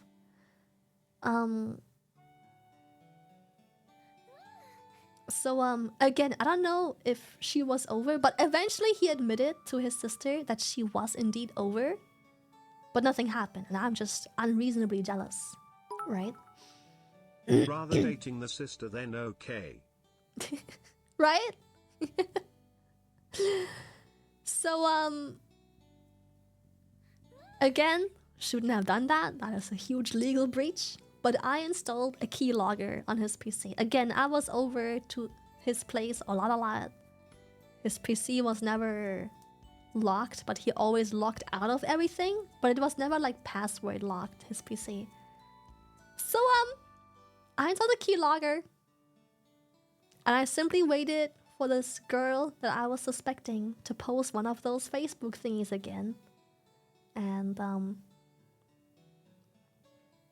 lo and behold, I could prove that it was indeed him sending those messages and being all flirty and everything. And so I broke up. And the reason I'm even dumber than this is because after all this bullshit and him crying his heart out and everything, him like following me around and being all like, oh, I forgave him. I'm like, okay, lesson learned. Lesson learned. He knows now. Spoiler! He didn't learn. Crocodile tears, yes, fucking crocodile tears. Which, yeah. Literally crocodile tears. Yeah. After a while, I figured lesson learned. Crocodile tears, boo-hoo, I felt so sorry. I think what is important is communication of relationship expectations. The more I get older, the more I realize that it's important to be honest about what you truly want. Do it and same. find If I your want partner something, who I you bring it can up. provide to them what they want. Yeah. When I'm like, hey, I need this and this in my life. You know, I'm honest about it. I communicate it. I'm like, okay, I need this and this in life. I don't care when it's happening. You know, I understand that these decisions and things and needs take time to implement into our lives, but it has to happen at some point. Yeah. Yeah, I talk. I'm just like, I want this. I expect this from the relationship. I need this to happen. So yeah, I was young and stupid. I was super young. And I was like, okay, lesson learned. I fell for the crocodile tears. I took him back, and guess what? Same fucking woman! Who would have thought? Then I went to date a different dude, who also wasn't that much better. Again, I was young and stupid. Yeah, same girl, and then I heard the news that... Again, crocodile tears, but this time I didn't fall for it again. Like I said, you learn from it. This time, didn't fall for it. Crocodile tears are good and all, but I don't care. Whatever. Don't give a shit. Too fucking bad. But then, yeah, I heard the news that he tried to suicide, which was apparently also really shitty for his family, and then I moved somewhere else. Because, yeah. I guess that's, pretty fucked up. When your son suddenly does that. Attachment issues? What do you mean? How do I deal with attachment issues? Like what? What issues? Personal choices and consequences have little pity, honestly. Same. But back then, I felt terrible. Back then, again, I was young. I was very gullible and easy to manipulate. I was very young, insecure, jealous. Felt always guilty, always easily manipulated into feeling bad, even though I'm not the one, not the bad guy. So yeah, I felt bad in the beginning. Until, you know, one of his best friends, he wasn't really my friend, but, you know, he had my number and everything, and he was like, yo, Johnny is doing alright. It's cool. Let's hang out. But I didn't want to hang out. Yeah, it's something you learn to resist over time. Also, debate, thank you for 25 months tier 2. Bump bump!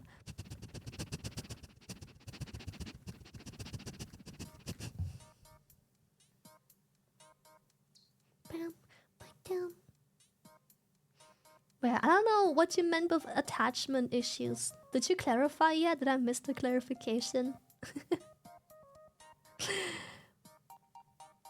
My guess is attachment issues as in... I don't know, like what are attachment issues? Just always being together? Clingy? Clingy? I exact same thing my ex did whenever she cheated on me. She made me feel like it was my fault for a while, so I didn't believe her. Yeah, same. I was very gullible back then. Nowadays, I'm so much emotionally strong, I don't take that shit anymore. But back then, I felt guilty. He was cheating, and he somehow made me feel guilty? Crazy. Stupid. Stupid. Stupid. Old Lily is so stupid. Old Lily was really, really stupid. Old Lily grew up very, very late in life. At least relationship-wise.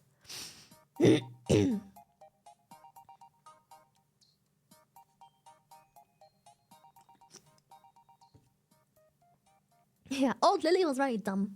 Emotionally dumb. I was very independent very quickly for other reasons.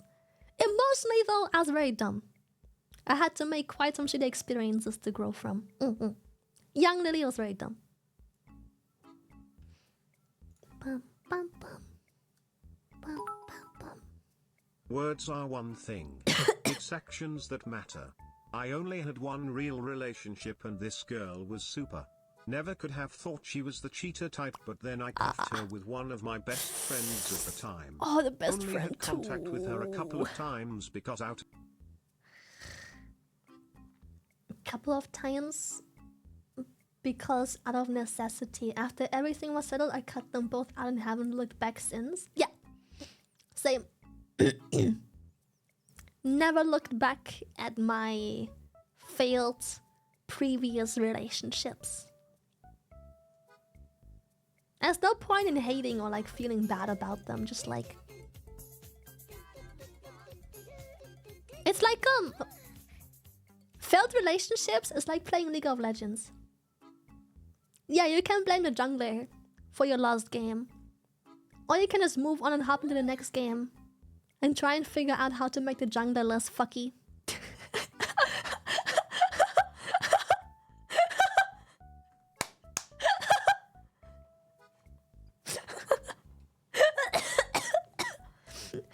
Yeah, like yeah, maybe doing dragon at that point was genuinely a shit call, but me not being there to at least make this shitty call somehow possible. Sometimes shit calls work out. The enemy team can also make shit calls. The enemy team can also make mistakes. Me not being there at all whatsoever and playing too good for this didn't help either, you know. Thank you so much, Nodders, for the tier 3. Thank you, thank you, thank you, thank you.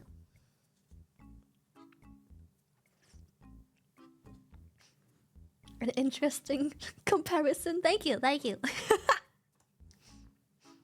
No, again, I'm never salty.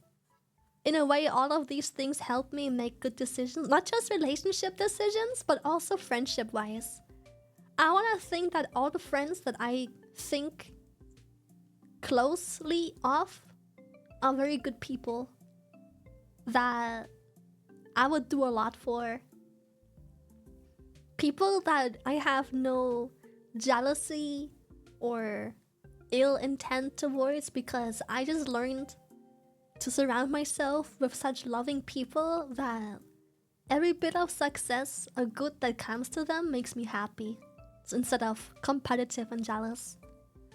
I'm so lost. Who is the enemy team in this scenario?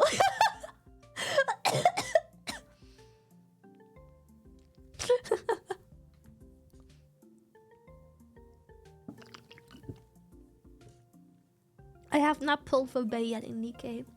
I'm also not sure how long I can stream today. For some reason, my voice feels worse than yesterday in terms of stamina, I guess.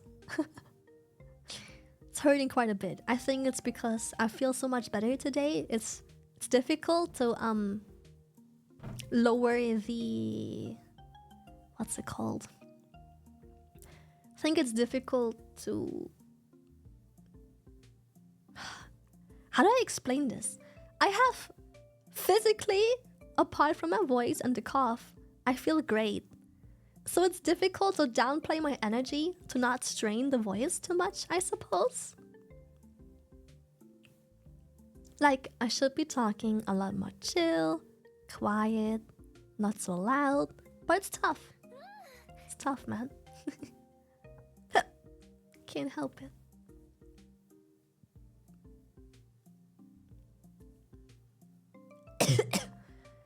Yeah, it's easy to strain The accidentally. chair is still better than the previous one, considering one of the wheels broke off and was resting on an old piece of flooring and a bit of 2x4. Oh. The foam on the left armrest was peeling off and had duct tape and hockey tape on top. Jesus. And the right armrest completely broke off and was held on also by...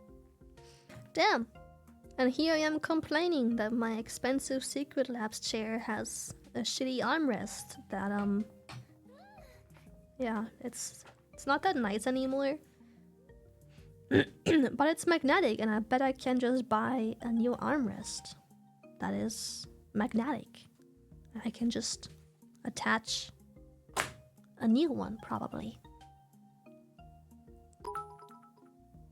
Can't tell you what to do, but just do what you can, Lily. No need to push yourself. Just me. We Like I understand said, lovers. I think I want to handle being sick a bit different nowadays. Care a bit less about growth and numbers and just more about being there with you guys. Cause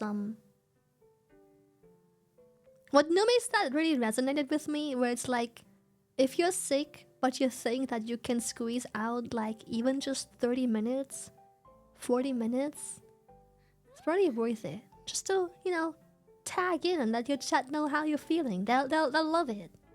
And they will also, it will also make them understand a bit more while you're not there a whole lot.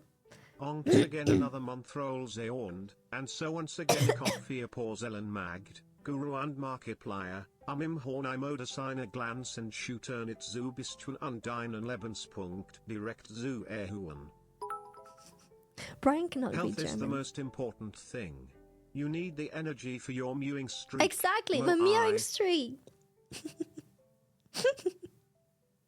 Yeah, Numi's spitting facts. She made me wanna change how I handle being sick. Obviously, if I can't be on my PC at all while sick, and maybe I just have massive headache, or I just need to be in bed. Maybe I have like a crazy flu and I'm just like lying there. Then obviously I ain't gonna stream, but I have the energy to at least hop on and let you guys know how I am, how I've been. Check in with you, you know.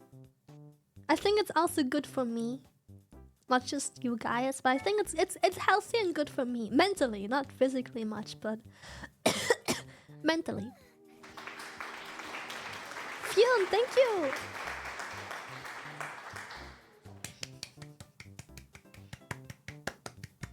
Yeah, I'm glad you appreciate it, and yeah. All I heard from that post was Guru and Markiplier. I must be German. Yes.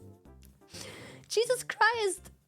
Michael, what the fuck? For me, it's hard to be in a relationship. I'm very neurodivergent. I usually just seek friends. I'm gonna be honest. I'm very, what's it called? I don't know what that means. Neurodivergent?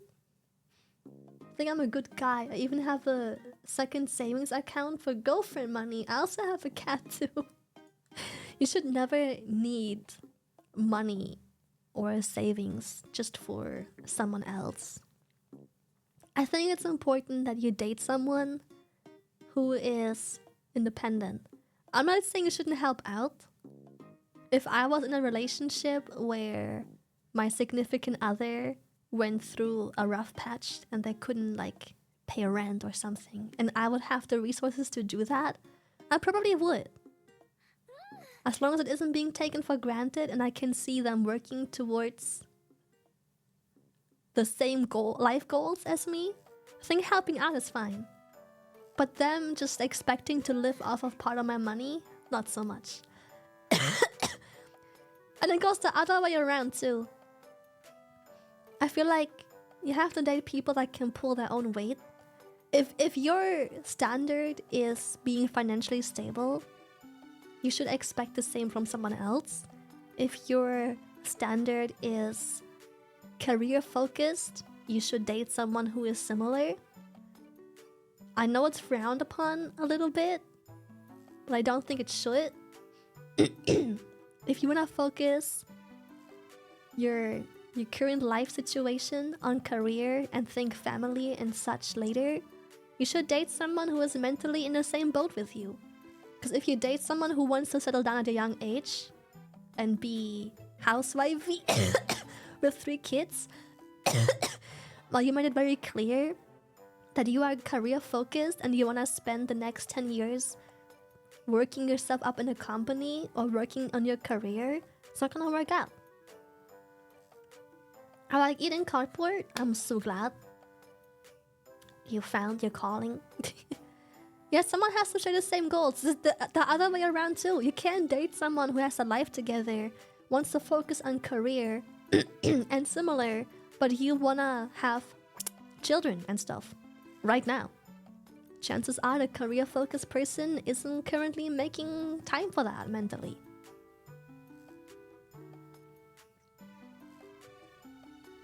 Not a bad take, it's all true. It depends on how you see it. Some people think of it as shallow? Not shallow. I don't know how to describe it, but it has a very weird misconception when it comes to not wanting to date people that aren't, for example, like I said, not wanting to date someone who isn't financially stable when you are a career-focused person is often seen as very shallow. They're like, so you're not dating them because I don't have money? It's like, no, I'm not dating them because they can't handle themselves in life. They don't have money not because they don't make money. They don't have money because they make poor life decisions and aren't career-focused like I am. We just don't fit together. We just don't fit. We don't have the same goals in life. Hydrate? I'm hydrating the entire time throughout. Thank you for the reminder.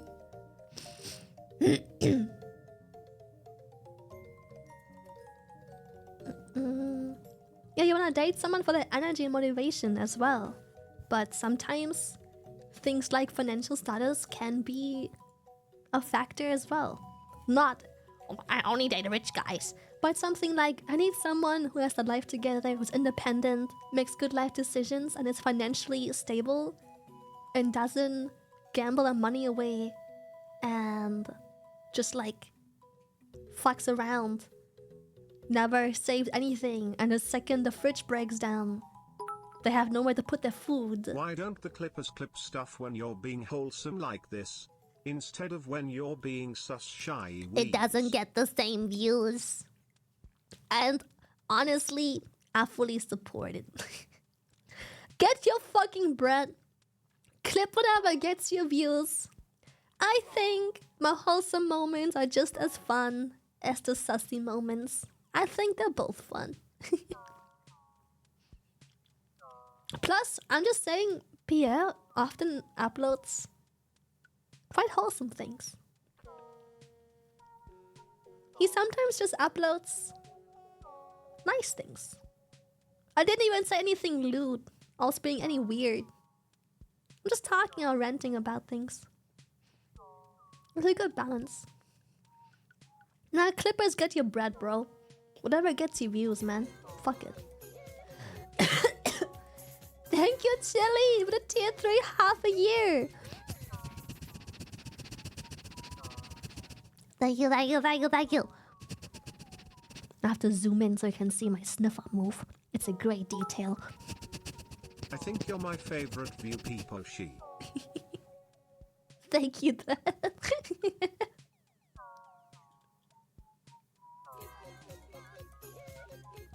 Thank you, Victor, for tier 3. Thank you, thank you, thank you, thank you, thank you.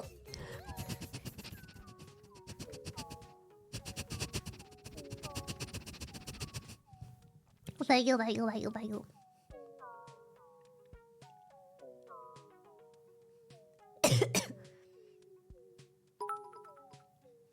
Shut up, I'm literally editing Lily talking about her throat finally being fucked and I mean by the cough, nothing else.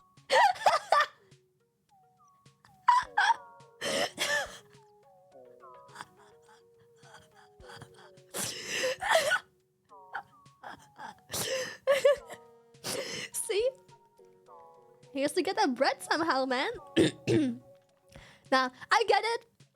Sometimes people feel like people who very much care about me, I appreciate it. But you don't have to feel like I'm being slandered just because people only clip. Most people only clip the fucked up shit. You know, the shits and giggle part. And not the wholesome life advice, whatever the fuck else part. Because at the end of the day, it's all about clicks and engagement, and those people should get their bread too, man. It's cool. I'm cool with it. It's cool. I don't mind. It's alright. The only thing I don't like is actual slander. I am fully transparent. I will 100% copyright strike without a warning channels that slander anything. When the thumbnail is something like completely out of context, like I don't know, what's a wild one? Shy Lily, dating a pedophile or some weird shit like that, and just me talking about a hot dog recipe. Like, nah, you bet your ass I'm copyright striking that shit. Like, Shy Lily it says racist slur, and it's just like me playing Call of the Lamb and naming a chicken BBC, a blue chicken BBC, because he's a big blue chicken. You know? Like, yeah, I will most definitely copyright strike those fucking channels. No questions asked. People that literally try and, like, put me in a thumbnail with something racist or inappropriate as a or whatever the fuck else, you bet your ass I'm on that shit. I'm not having that. You have so much clickbait. I give so much clickbait, and I'm completely fine with it, and I'm pretty transparent about that. But not slander. That's fucked up. Don't do that. That's fucked up.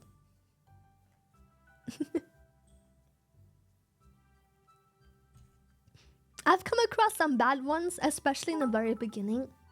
There are some pictures of some massive black roosters. Gotta say I really love those big black cocks.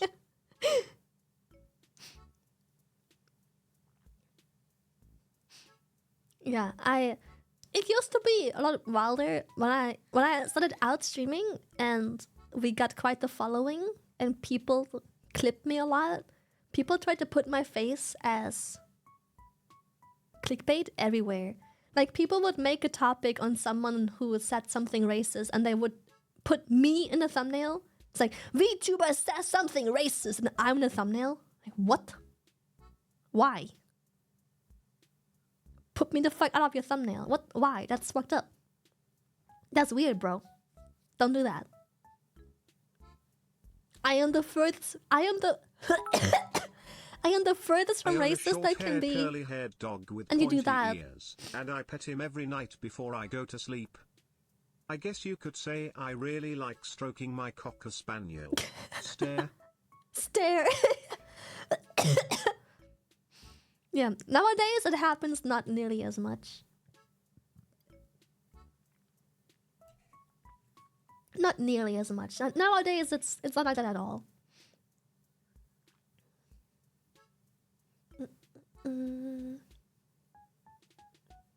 F0? No, I don't know. That's what we in the business call a certified bruh moment. Yes. Shy Lily dates Andrew Tate. Breathe air!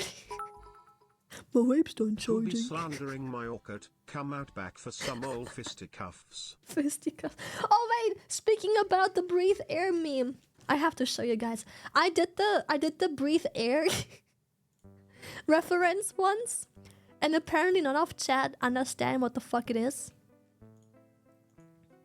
Andrew Tate breathe air meme.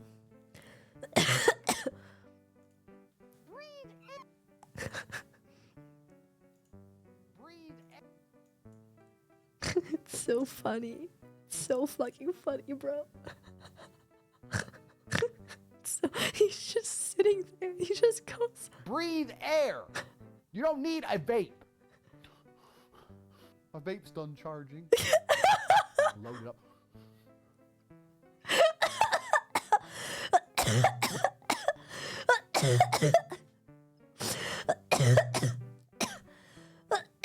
oh, sorry. It's so fucking funny. Why, the way everything about this is so funny. He's so easy to make fun of. Oh, someone I meant to click. Breathe air. You don't need a vape. My vape's done charging.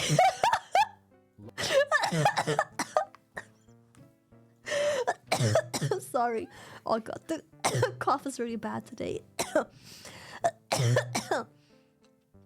It's so fucking funny, man. Breathe air. You don't need a vape. My vape's done charging. Load it up.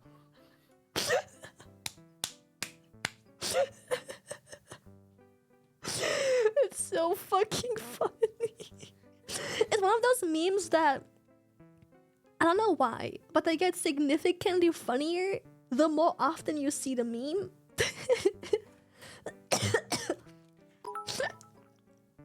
Andrew, breather, you don't need a vape. Proceeds to slaughter. fucking.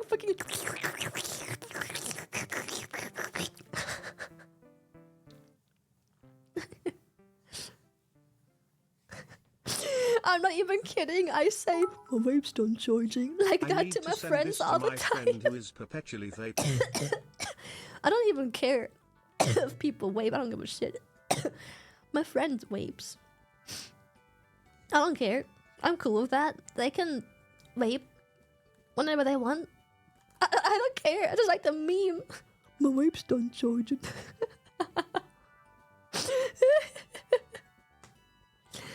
I just say it. It's so fun.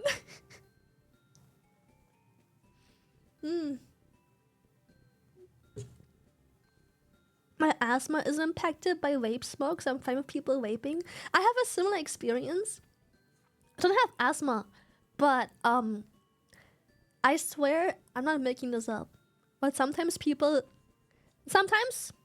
shitty people, shitty, shallow, toxic people, red flags. Can you tone down the coughing, please? I'm trying to listen to Lily. Can't hear what she's saying. Maybe. But sometimes when I okay, I have to calm my voice. Oof, it's hurting.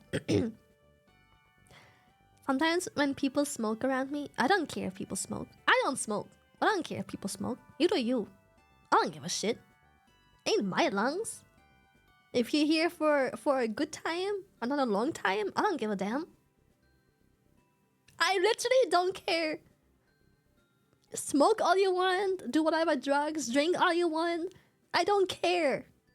I literally don't give a shit. I'm not one of those people that just because I don't smoke and don't do drugs, I'm gonna judge people that do. I don't care. Only thing you're smoking is hot Riz. Thank you. But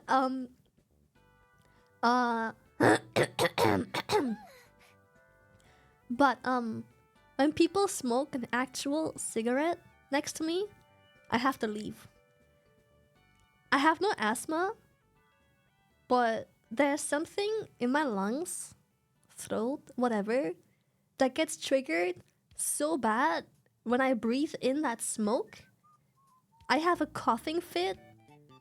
And it didn't always used to be this way. My dad used to smoke. My mom used to smoke a little bit. I used to be just fine around smokers. But at some point, I swear, I developed like a literal allergy or something like that to it. It used to not bother me.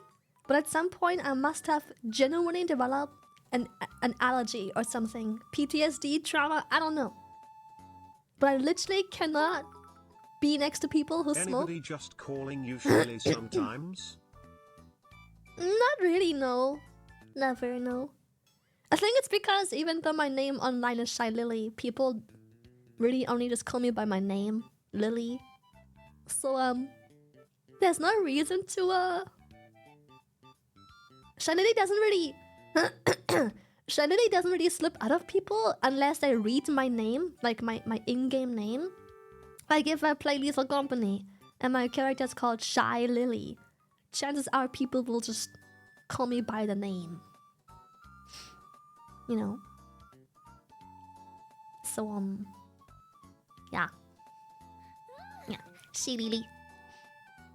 Slips out. I mean, I have the same thing. Like, sometimes when I read a name, sometimes when I talk to a person, as I'm reading the name, I say the full name. Like, I will say Iron Mouse or something like that. It's kind of impossible for orcas to smoke since they live in the ocean. How would they light the cigarette Right? anyways? How would I do that? Imagine Shy Lily. Or carried 52 Oshi. Fuck off.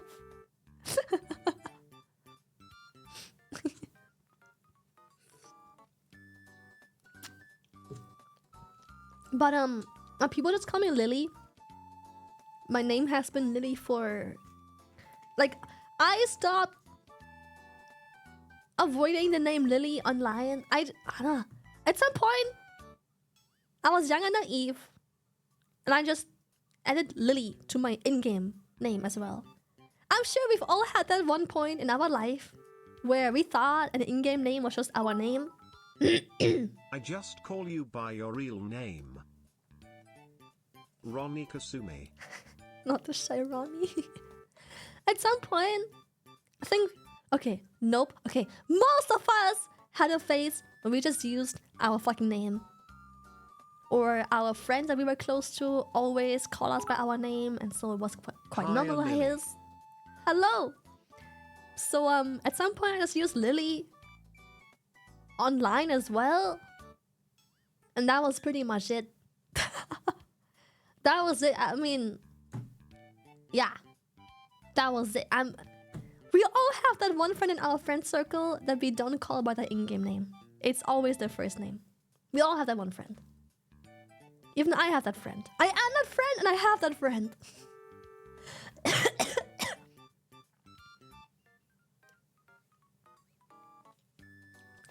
So, yeah. Stuck with the name Kitty since middle school. Yeah, also, oh my god, I saw this weird tweet a long time ago. Months ago.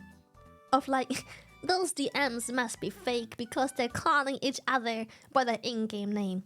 I have so many friends I have met IRL. I have many friends I've been friends with since childhood. 12-year-old Lily.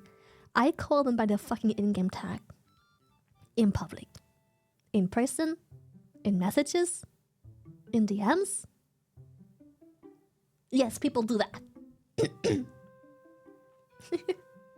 Like, I don't know, this is what you do. You've called them that for so long. It's just not weird. It's just not weird. It's normal. Nothing about it feels weird or forced. It's completely normal. Because my name is Travis. Yeah. That's honestly pretty cool. Yeah, that is their name. That is now officially their fucking name. Used to call my ex-girlfriend by her in-game name. Yeah, see? People do that. That's just the age we're born in. Sometimes it's just like a nickname. We have some people in our lives whose nickname is far more popular than their actual name.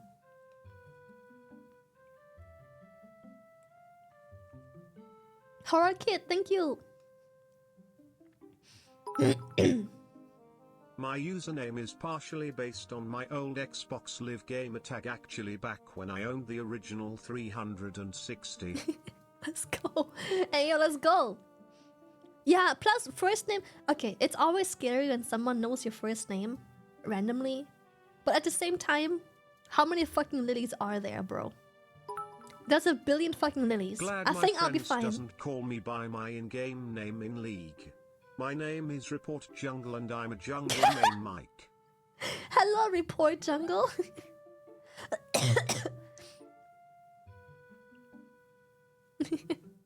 Dragon these nuts. What? Your real name is Lily? No way! My wife's done charging. It's always mind goblin me when people go, "Hey Lily, what's your real name?"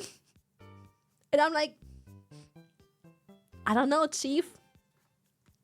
I don't know, man. Walter? I don't know, Chief. I don't know, man. Pretty Walter." Well, Kimberly, of course. Of course, Kimberly, obviously.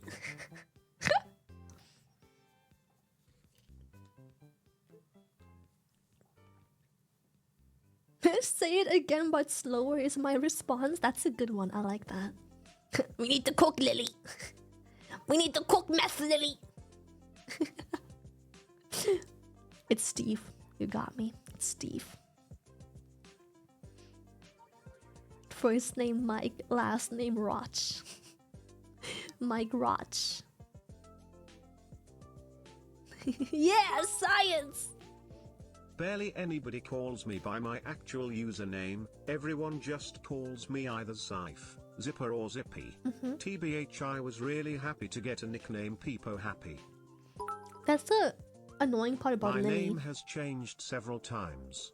Went from Travinator, to Papa Brown 69, to Zesty to Coman, to Orange, to Ruke_Sidewalker, to Travesty, and currently my name on Steam is Buster Scruggs. I already explained my name origin, but you know what? It's a very fun story to relive every like 6 or so months. Let's have an illustration. It's a very funny story to relive, to relive a lot. To relive a lot. Because you will see, every once in a while, you will see a random long-term friend pop into chat from like 6, 8, even more years ago. And they will call you by a very random name. And I always see a few confused people. So it's always a fun story to bring back up after a while.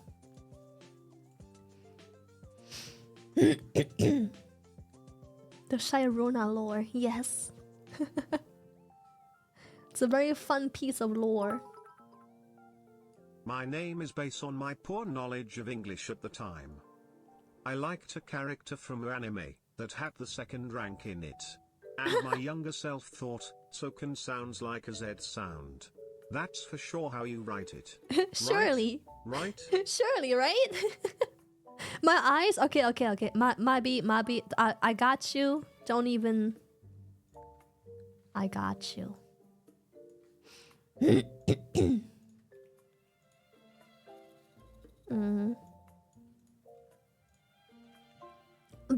Better. Okay, I got you.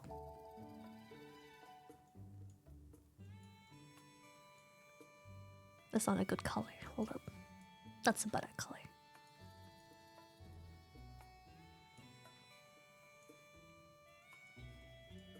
Okay.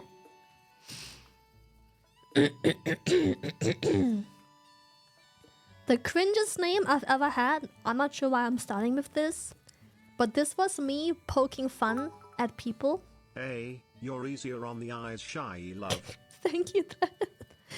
The cringest name I've ever had. Let me write it down and then explain. I think this is better. I'm cringing so hard. People still make fun of this years later. The reason I had this name is because in my friend circle, every once in a blue moon, we would have a girl join, and they would be those typical pick-me gamer girls that always insisted on having a name that reflects in-game that they are, in fact, a gamer girl. When I was little, that stuff bothered me so much. When I was little, that stuff bothered me. It was so triggering. It's like, why can't you just be normal? Just have a normal fucking gamer tag. Just be fucking normal. Why do you have to make your whole personality so fucking bland that the only thing you have going for yourself is the fact that you are a girl that is into games. Why do you always have to like flaunt and present this? So to poke fun at this girl that we kept playing with for a long time, I called myself, I renamed my account, my League of Legends account, to Sweetheart Mew. Because I thought this was the most cringiest female flaunting gamer tag there is. Princess was too easy. It was too easy. Putting princess in front of your name is too easy. It's too easy. We had to go one step above that. So it was Sweetheart Meal. It has everything that you need in a catfish gamer girl tag. And I used this name for years because that old account became a main account. And even though I spend way too much money in game on skins, I could never justify spending money on nothing but a name change. I used this name for years. On my League account only, but yes. I had this one for years and my friends still poke fun at this. Every millennia, every century, my friends still poke fun at this. It was just Sweetheart Meal. And it was just me being salty at the gamer girls in our group. The pick-me gamer girls. I love gamer girls, but it's the pick-me that bother me. Because it was so annoying that every time they joined, their only personality was, I'm a gamer. It's like, okay. We realize I think all of us are aware. They're the type of girls who go, when someone types, yo, GG guys. Guys and one girl. Not, you meant GG guys and girl, right? It's like, oh my god, shut the fuck up. Just be fucking quiet. Oh my god, shut the fuck up. I'm gonna curb stomp them so bad. We're not all guys here. Sometimes I'm a girl, actually. It's like, oh my god, shut the fuck up. Hope you feel better soon, womp womp. Thank you, Firebrand. Womp womp. So yeah, this was my gamer tag for way longer than I like to admit. On League of Legends, anyways. Obviously, this was a satire thing. And my biggest name ever,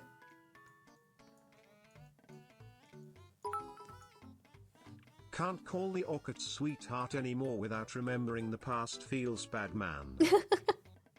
Nah, don't worry. I don't cringe at it anymore. I embrace it. It's alright. Okay, my handwriting is a bit weird.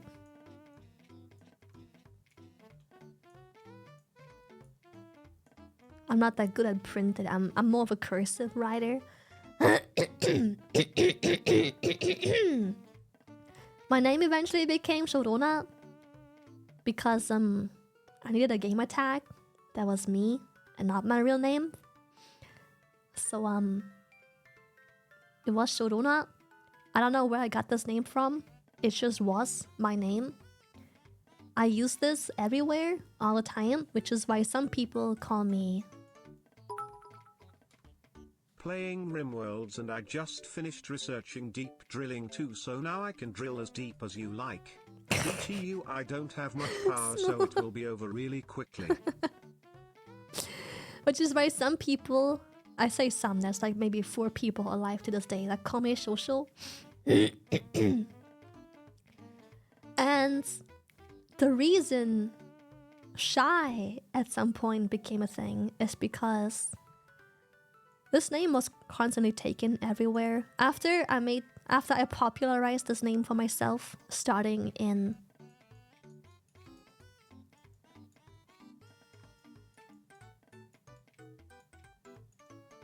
Aeon, I used this name everywhere. At some point, this name kept being taken and I had to come up with other ways to spell this name.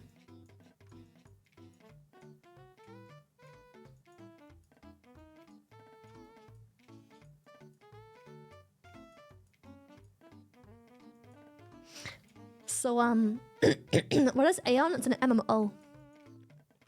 I'm surprised people don't know this. So I had to come up with other ways to spell it, and at some point I ran out of ways to spell it. So then I used the name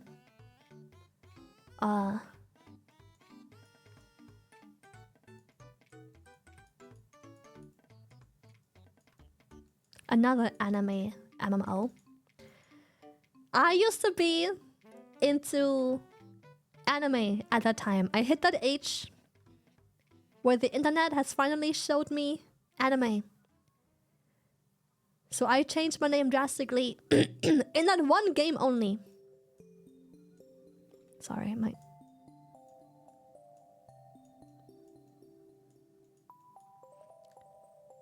You can laugh now. Get it all out. Get it all out. You can laugh now. You're all pointing and laughing, but you all had the same weep face at some point. Y'all probably had a fucking Kirito something, some fucking whatever, some Kakashi, Naruto, Sasuke. I don't want to hear it. Get the laugh out. Get it out. Go ahead. Don't care. I'm in this picture and I don't like it. I never did. Get it out? Yeah, get your laugh out. Go ahead. Yes. Yes. 15 or so year old me was very cringe.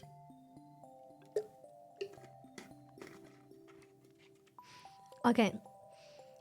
That name didn't last long.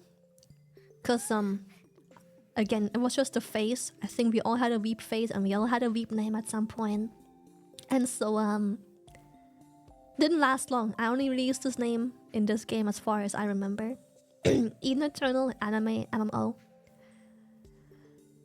So then I went back to Sharona. I played what's it called?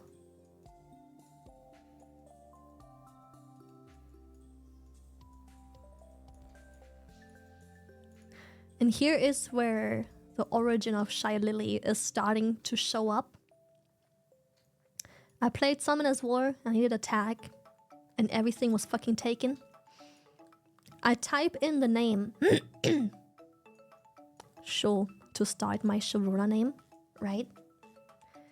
My phone autocorrected Sho to Shy. It's a phone game, by the way. That's why autocorrect on phone. It's like a phone gacha game. That's why my gacha addiction started. Who's going to be used as clickbait 10 years from now. Quoted by player who met Lily 10 years ago. Yep. Yep. Oh god, I was so cringe back then. So my phone autocorrected Sho to Shy. So then my phone got taken by a certain someone. And they were like, ha ha ha, Shy. And I took my phone and they spelled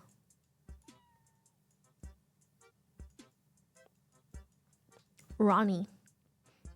Because at the moment there was a song of a singer singing about a shy Ronnie. And because that song was popular at a time, they took my phone, put in this name, and I thought, you know what? Cute. I'll take it. Why not? I used Shy Ronnie for quite a while. People felt weird calling me Ronnie, I think. So my name from this point on was usually just Shy. People just called me Shy.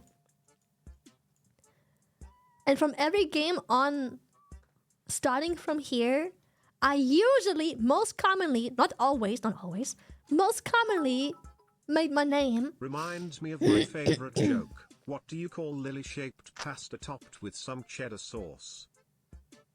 Shirony and cheese. SH Tech. Shut up. Someone did this. Someone started this. Someone. So from this day on, Shy was usually my to-go thing to put in front of a name. So I just went by Shirani. When Shirani was taken, it was Shirani. Shirani. Or just other names. I was just like, you know what? Why stop there? Why not just Shy Milk for a Tauren? Why not just Shy Moo for another Tauren? I like Tauren, can you tell? Why not just Shy literally anything? Shy whatever. And people kept calling me Shy. The only other popular names I had back then that weren't Shy related were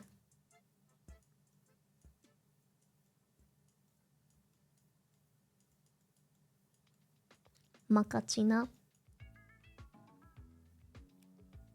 It comes from coffee. I guess it was supposed to be some sort of macchiato, cappuccino type of thing. It just turned into Macachina. I use this name a lot. I still love this name with all my heart. It is beautiful. Love it. And I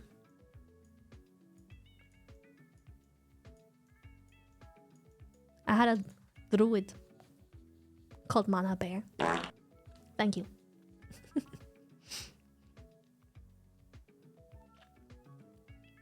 So these were the only other names that I popularized for myself back then, apart from the Shy syndrome. Cause I don't know, I just had those names. I liked them. And at some point, I ran out of things to put behind Shy. So I just figured,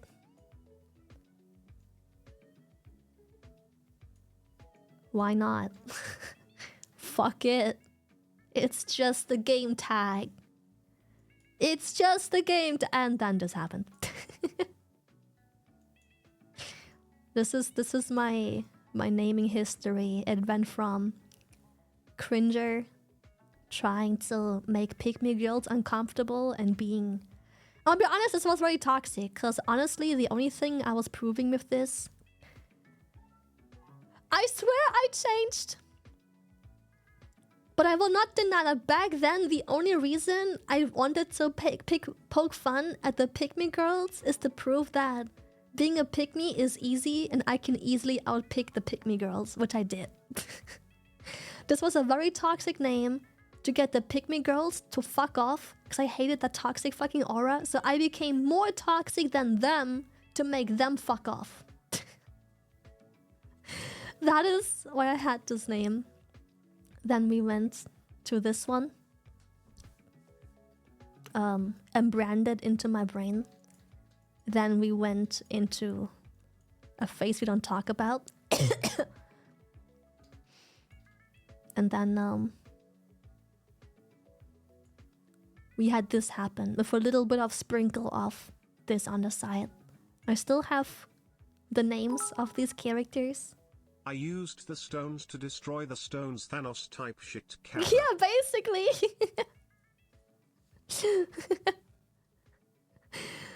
Yeah, I out-toxic the toxic. From cringer to cringe to funny to VTuber. The maca sprinkle, yeah. I was called Macachina in the guild for quite a while. Thank you, thank you. And I was called Mana Bear. I still call Mana Bear a lot. Now for reason of trolling, I gonna call you sweetheart me ooh. Why does Brian say it like that? Me ooh. Sweetheart me ooh. Why is he saying it me ooh? It's me ooh. Me ooh. Me ooh. Shy Milk. It's because at this... When this Shy era happened from Summoner's War, started playing World of Warcraft. These are all Tauren characters. I still love Tauren. I could never get tired of Tauren for some reason. Still love Tauren. Tauren are great. This was also Tauren. This was a Pandaren monk. Tauren. I don't actually know. I think that was my first druid.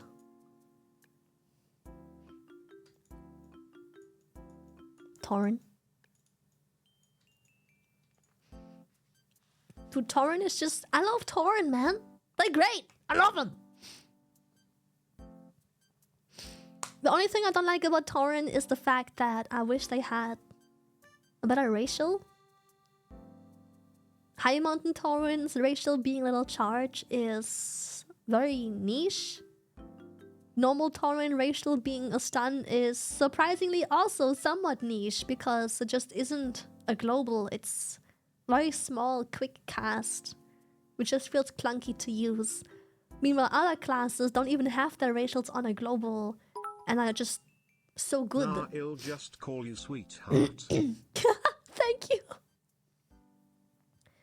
Yeah, I feel like Tauren racial could be a little better, and it's probably the main reason I don't always pick Tauren. Because, yeah, the racial is acceptable in most.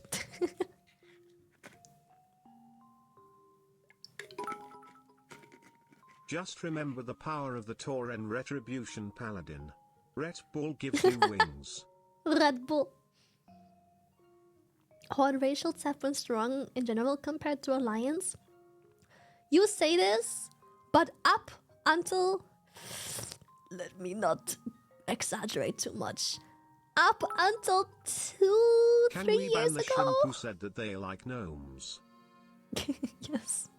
Up until I think 2 or 3 years ago, you would have not said that because Alliance racials have always been the goated racials for almost every class. Especially human. Having a basically trinket without having to equip the trinket and just being able to equip more damage stats has always been freaking broken until I finally fixed that shit. Ish. Then humans also have the rep racial, which I'm glad they're finally getting rid of after 20 years. We have Shadow Melt on Alliance side as well, which is just fucking goated for Mythic Plus. It's so good. You can skip so much shit if you have at least one person with Shadow Melt. It's so broken, it's ridiculous. Meanwhile, yeah, trolls have a decent racial, but it's only really ever, anyhow, any good if your cooldowns line up with it. Same with Orc. Only ever good if the cooldown actually aligns with it. Kazuki, How about Kazumi, we yeah. call you Shorona Miu? Shorona Miu. Miu. Miu. Are racials like race-specific buffs? Yeah, basically. I played up until Wrath of the Lich King. That was peak WoW in my opinion. You know what? I have the most unpopular WoW opinion there is. My favorite expansion is Mist of Pandaria. Get it out. Get it out. Get the cringe. Yikes. Yep. Go ahead. Get it out. Yep. Okay. Get it out. Yep. Shame me. Go ahead. Go ahead. There's no cringe in that. I wish. That is the panda one. Yes. I think there's multiple reasons as to why. Reason number 1. Reason number 2.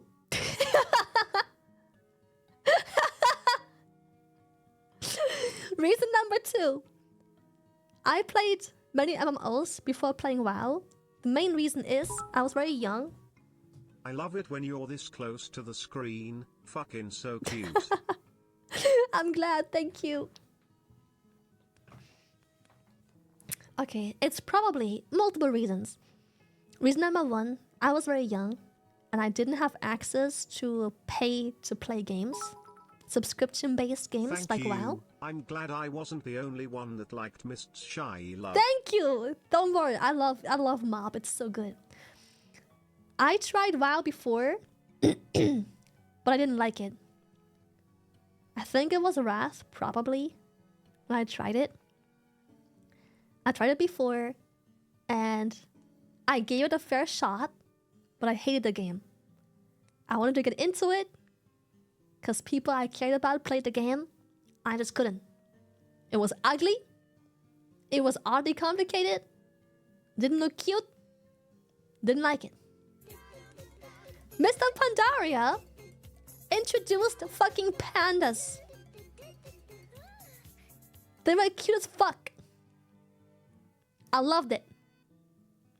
And the pandas came with their own starting zone, which was a massive visual upgrade and aesthetically super pleasing to me. I love the aesthetic of Pandaria, still do. One of my favorite aesthetics, still to this day. So I finally got to try the game again with its then huge, massive graphical overhaul. And I finally got to enjoy the game. It's really funny cause that the expansion that lost me. That's what many say. But yeah, I love that so much. It was so good. I loved it. What do you think about the mob remakes? I am so fucking excited. Holy shit, you have no idea. Yeah, I've been playing every expansion since. Because I've missed out Pandaria, so it will always have a special place in my heart because I love it. No, I can't sing. I just loved everything about it. The aesthetic was so pleasing. Nah, play and enjoy whatever part of WoW you want. Part of the reason the game is in an objectively bad state is community elitism emo. Oh, for sure, 100%. Yes. My League of Legends main are Fiora and Kayle, and I'm always taking on the top lane. Let's fucking go. I like Kayle.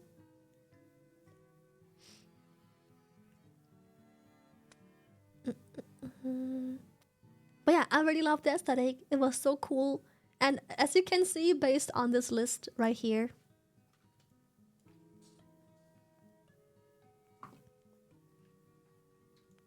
League of Legends, Aeon, Eden Eternal, Summoner's War, and then eventually World of Warcraft. I have also... Oh, sorry, I forgot. Fuck.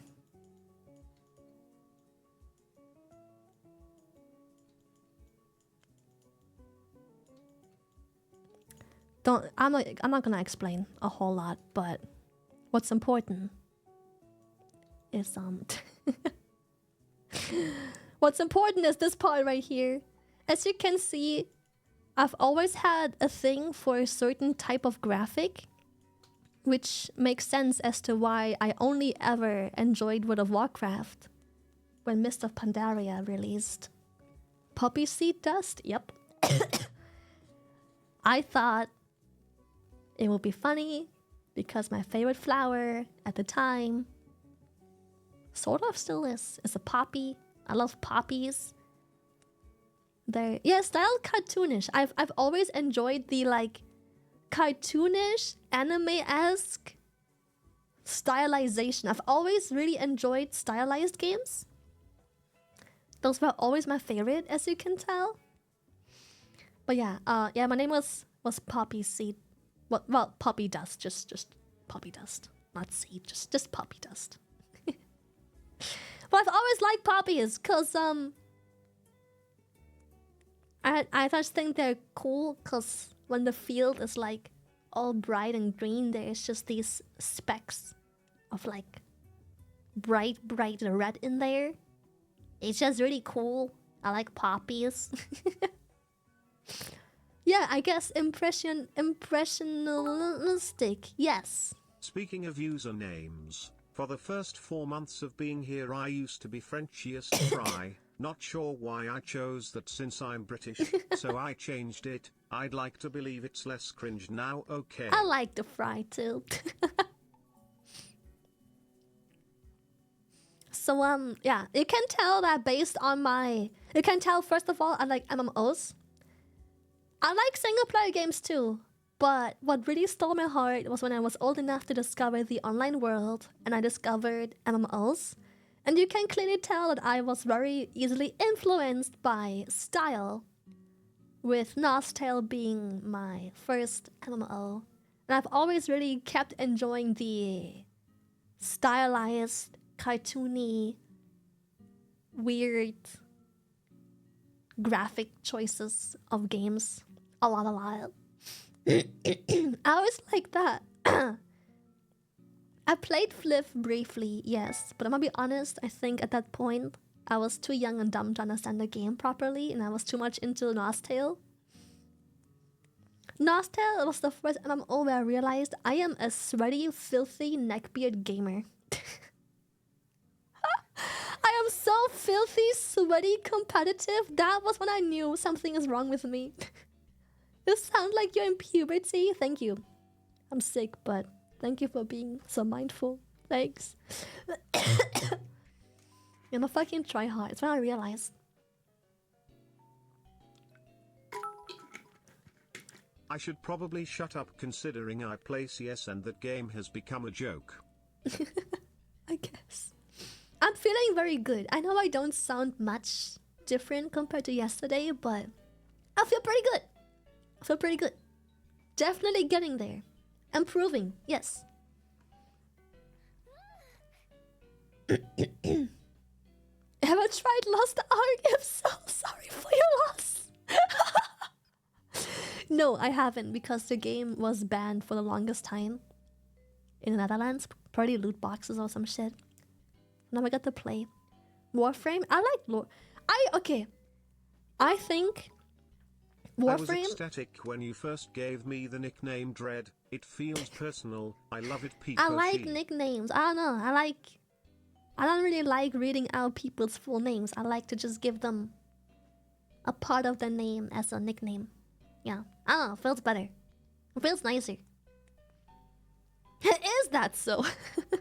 Yes, the underscore yammers. Honestly, Warframe was really, really fun. If I wasn't already so invested in other games at the moment and had such a huge plate already, I would probably have picked up Warframe for good at that point. I might still, whenever I have nothing whenever I have nothing better to do. But at the moment, I just simply don't have any room on my plate to add another grind to my list. I already play World of Warcraft, and I basically need to wait until I have a phase where I briefly drop World of Warcraft again and not have anything new replace it with until I might give it another shot. Because it's just, yeah. I think I loved it. It was great. It was pog. I just don't have the room to add an MMO, grindy MMO to my list of games right now. I'm waiting for the Arazur Lane MMO to upload my brain and soul into. Yeah. Travesty, thank you! Thank you for the 10 gifted, what the fuck? Thank you. I never tried Path of Exiles, no. I tried Wildstar, dude, I did try it at the beginning, yes. I did.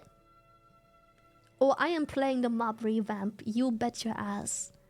But I heard it is at the moment somewhat disappointing because it's almost too easy. It just feels like a day of commitment and that's it. I was hoping it was a bit more, I guess. Dude, Wildstar, it's been a hot minute since I heard of Wildstar.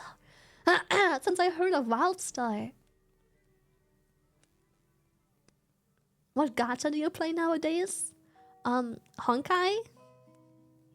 Azure Lane? Nikkei?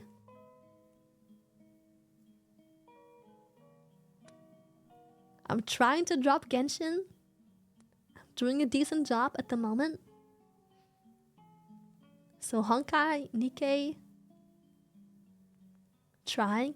Sometimes it's hard. Sometimes I see a new character and I'm like, oh, I want it. But then I have to remind myself, I am not playing the game enough to justify pulling a character when I have literally no primals, nothing.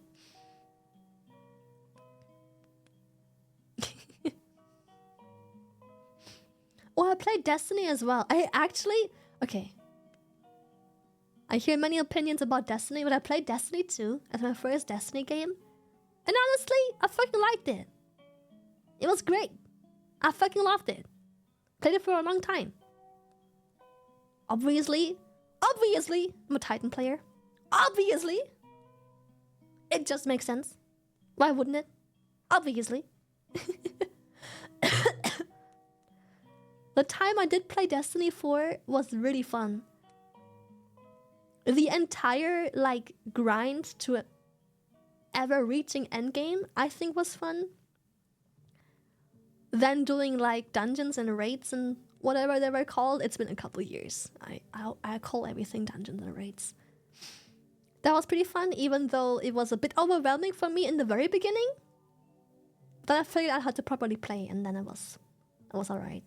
And I had people tell me what to do properly, where to go, what to hit, when, yada yada, and it was really fun then.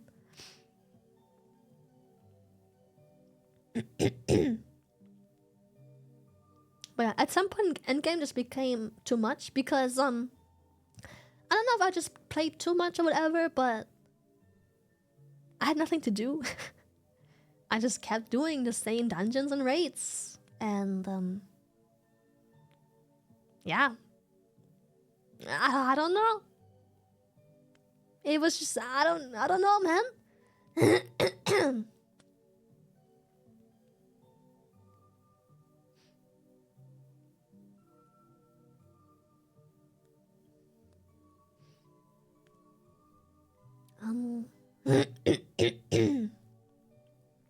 But yeah, it was a good time.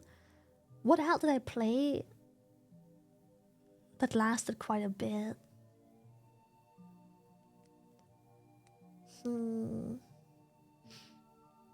Dropped off D2, Diablo 2. Ah yeah, I played Diablo 3 for quite a bit. Couple seasons. / expansions. Oh yeah, Guild Wars. I played Guild Wars 2 quite a bit. Honestly, love the game. Still do. Wish I had time for such an MMO. TOF, oh my god.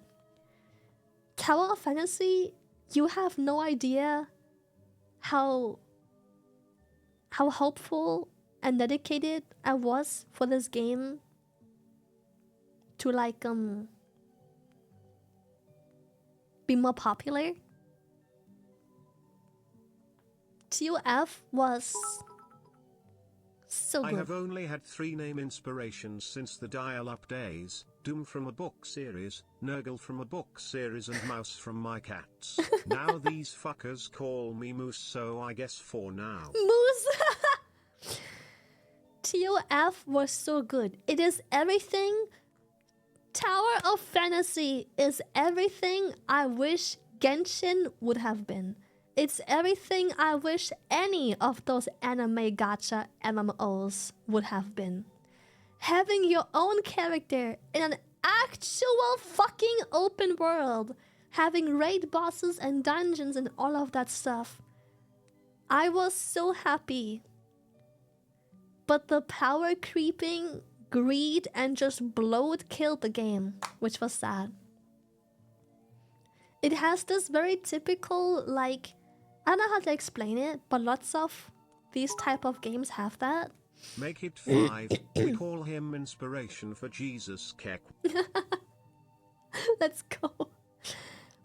One thing I also think kills games is when you do too much.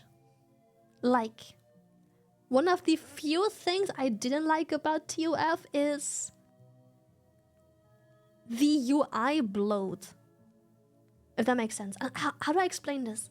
Lots of non-MMO gacha games do this, where it's like, log in reward here, log in there, then you have to click this, go here, dungeon that, button here, button here, button here, button here, red spec there, another red spec there, click this, click this. I feel like I spend more time clicking around the fucking UI into all of these 5 billion meaningless fucking subfolders of like, have a little cookie here, have a crumb here, have 20 currency of this useless fucking shit here. It's too much. It's too busy. Hot single trashes in your area. It's too busy. Get the fucking shit-ass mobile-esque UI out of my fucking face. I don't want to log in and have to press 12 fucking things on my screen to get the resources I would have gotten just playing the game for those 12 minutes instead. It's fucking annoying, and it's lots of mobile game thingies do that, where it's just stop giving me 5,000 buttons that I have to click on every day. Log in this, reward this, claim this, mail this, this here, and stop it. Stop it. Just give me a fucking claim everything button in the corner somewhere. Do all of that useless shit for me and just let me play the fucking game. A Q&A? You guys want that? We yap so much, you want a Q&A still? I can set one up for next week, I guess. And yeah, so many mobile-esque games do that. And it always kills my mood. And people always get triggered with me when I log in on my gacha games and they're like, Lenny, please, I beg, click the red dots. I'm like, no. I am fucking tired of clicking red dots. I don't wanna click the fucking... Stop normalizing that shitty-ass mobile interface red dot clickery shit. I hate it. I don't wanna click red dots anymore. I don't wanna.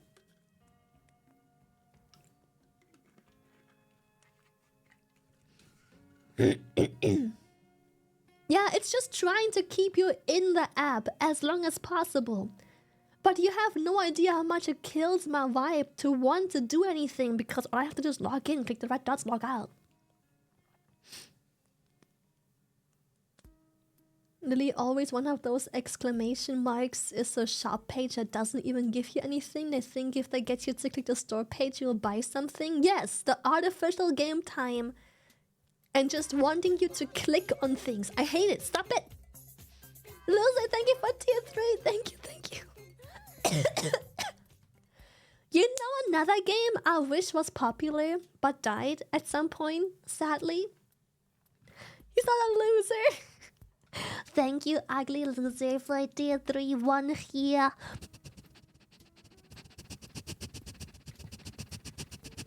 Thank you. He's a winner. He's a handsome winner.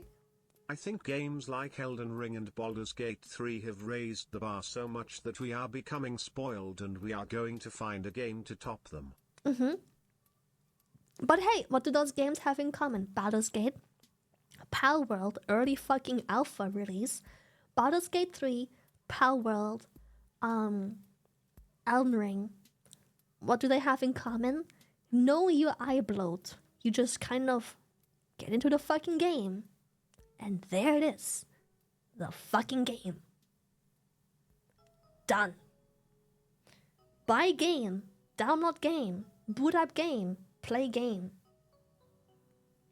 I don't need a fucking 7.5 hour quest line that tells me the lore of 12 billion characters I have zero fucking mental connection with.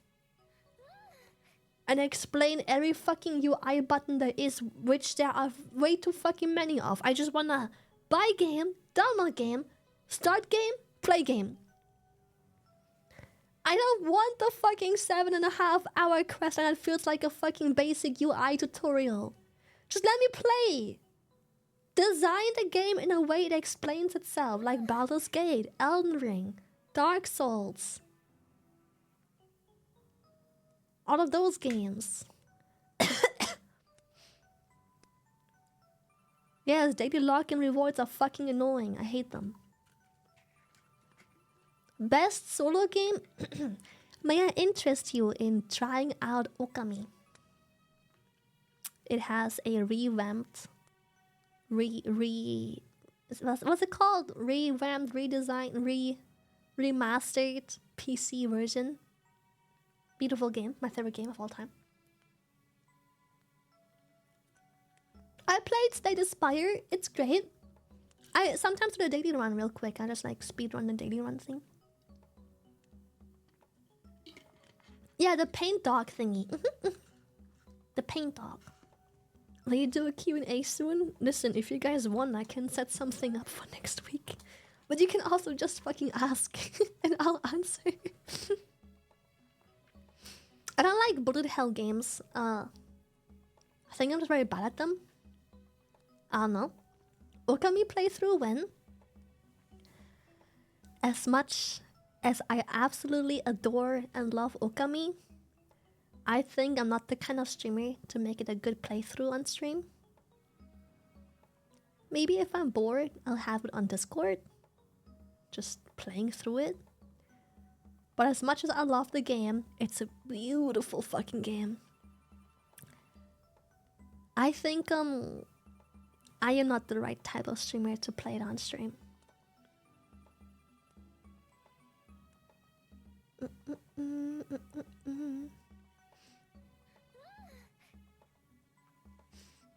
Rosati, thank you! Also, another issue is the game doesn't have voice acting. Well, not technically. It doesn't read you anything. It has voice acting, sort of. But it doesn't read you anything out.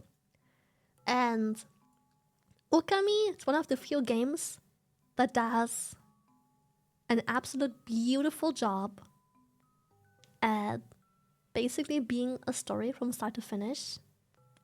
And the way the gameplay... Okay. I know why Okami does so well. The balance between actually playing the game and questing is... mwah. It's... mwah. I meant Bullet Haven Lily, like that Nikke event where you get upgrade when you level Oh, up that. your weapons and you shot more stuff at the monsters chasing Yeah, you. I think I like it. I really like the Nikke one. That was really, really fucking fun. It's so good. Okay. Hello, game developers. It is I, Shy Lily, gamer of 5,003 years. With a way too strong opinion that I think matters more than other people's opinion. If you have a game with a good story, please, for the love of God, balance the game's gameplay and story time. No one cares about your characters if it's a 7-hour fucking visual novel when they expect a game. Mwah. So cute. Mwah. I shouldn't have to wait 7.5 hours to finally kill an ad pack that dies in 2 hits. I want to play the game I bought as it's telling a story, not the other way around. I don't want to have 2 seconds of action with 7.5 hours of foreplay. That's fucking torture. I don't care about your game's characters if it's just 7 hours of mindless fucking brain fog. Explaining every single detail. The blue-haired, fair-skinned, beautiful maiden was in this... No one cares! I have no emotional attachment to the fair-skinned maiden with blue hair from the fucking shit castle. Make me go there and fight my way there. As you're telling the story on the side. No one gives a shit. No one cares about your fucking maiden. Show, don't tell. I'm glad your story is good. It probably is. I would say that Helldivers 2 has a story. But spreading that sweet, sweet democracy is more important. Long live Super Earth. Hell yeah. I heard foreskin maiden.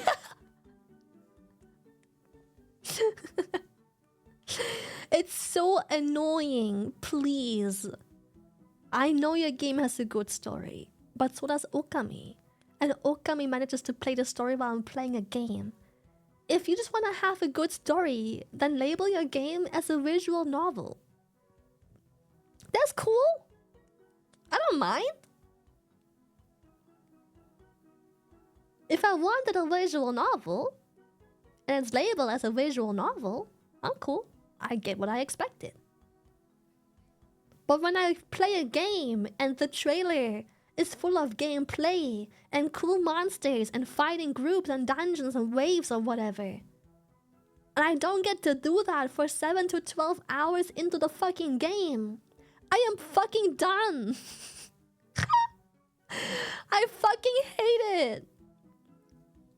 Let me play. And please let me play more than 2 fucking seconds after a 7.5 hour of fucking info dump overload. Please make the enemies take more than 2 fucking hits. It's so fucking annoying.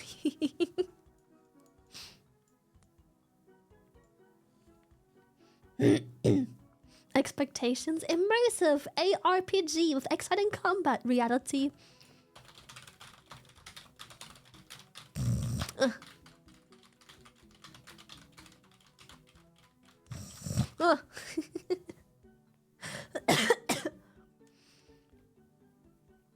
Yes, Final Fantasy games tend to have more cutscenes and gameplay. But the game is forgiven. Because, believe it or not, when they advertise the game, the gameplay trailer is like 90% of just character. Another character. Meet more character. Shadowy character that might play a role in story. And then you see 10 seconds of gameplay. Ish. Sort of. You see Man with Sword. Hit Mushroom. As much as I hate that it has more story than gameplay, it doesn't advertise itself with a trailer that is just fucking gameplay and fighting epic fucking things. And then you hop into the game and it's just 800 fucking hours of story.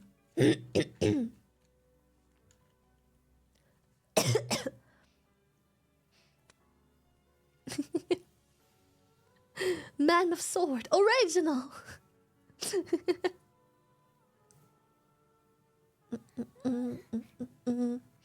Like, again, you know what you're getting because the gameplay trailer, the actual trailer of the game, doesn't glorify that it is just an action RPG. It glorifies the fact that it tells a very deep story. It's very story focused. It's everything this title is. Oh. Everything the title is story, but it is a game. So, I guess trailers is what I'm trying to get at here. Paco, thank you! I want Man of Sword lore, but I want to fight for it. I feel the same way, especially when there are 5-minute fight scenes but 40 minutes of interruptions. Yup. Yeah, tease the gameplay, hide the story. I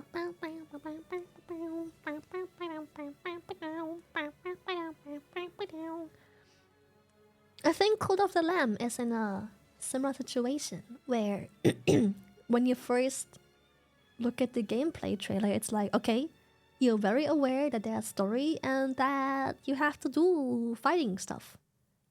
And that's kind of what you get. The game has a story, but you are 90% just fighting stuff. Trailer was accurate. Yippee! Trailer was accurate. Let's go!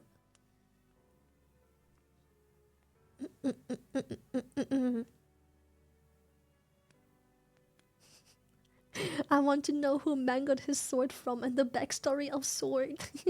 There's no music? Oh, sorry. It's because... there technically is music, but the playlist changed and this one's very quiet. Mobby.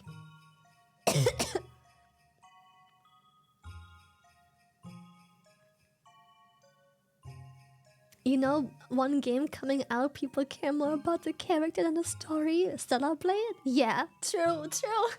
Can't fucking wait, bro. But Lily is my music match. Thank you. When you sub as the ads come and you can't skip. You could try refreshing, maybe. That could help. If I could live in a video game, which game would I choose? Oh shit, that's a tough one.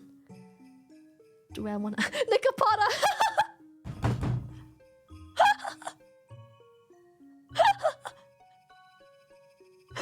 Tina was fucking ready, bro! Tina was ready. She was waiting for that one. She was prepared. She prepared her whole life for this fucking question.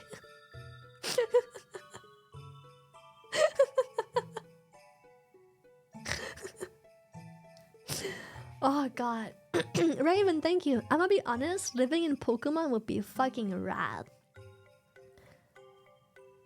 Pokemon would be sick. I love Pokemon.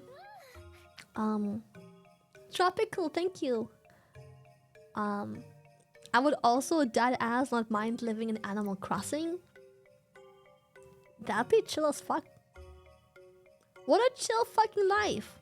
Catch bug, go fish, go for a dive, go swimming.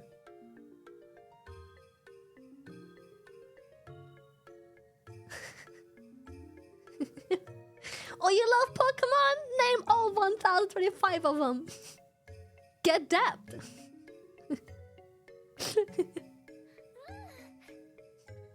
Cyber, thank you. Sell fruit and bug, make money, and it be chill as fuck.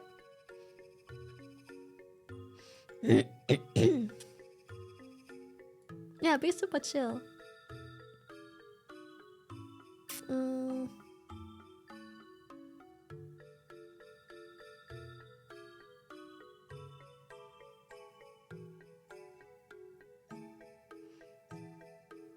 What else would be chill?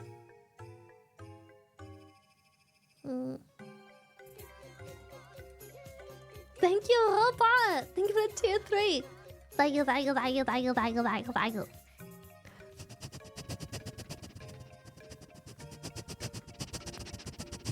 Thank you, thank you, thank you, thank you. Lead the company. Bro, Nekapra had me fucked up. I watched it before I knew about the game, and I was like, oh, I love this, it's so cute and wholesome and fun. And then my weeb friends hit me with the Boku no Pico level bombastic side-eye evil grin combo.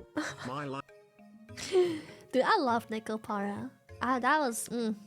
cat girls. Fuck. Oh, cat girls. Fuck. It's so good. It's so good. I love Nicopara. It's fucking great, bro.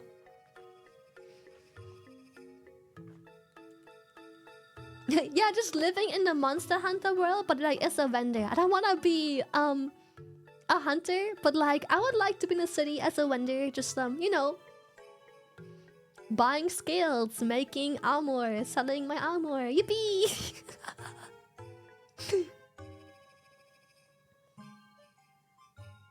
City gets attacked.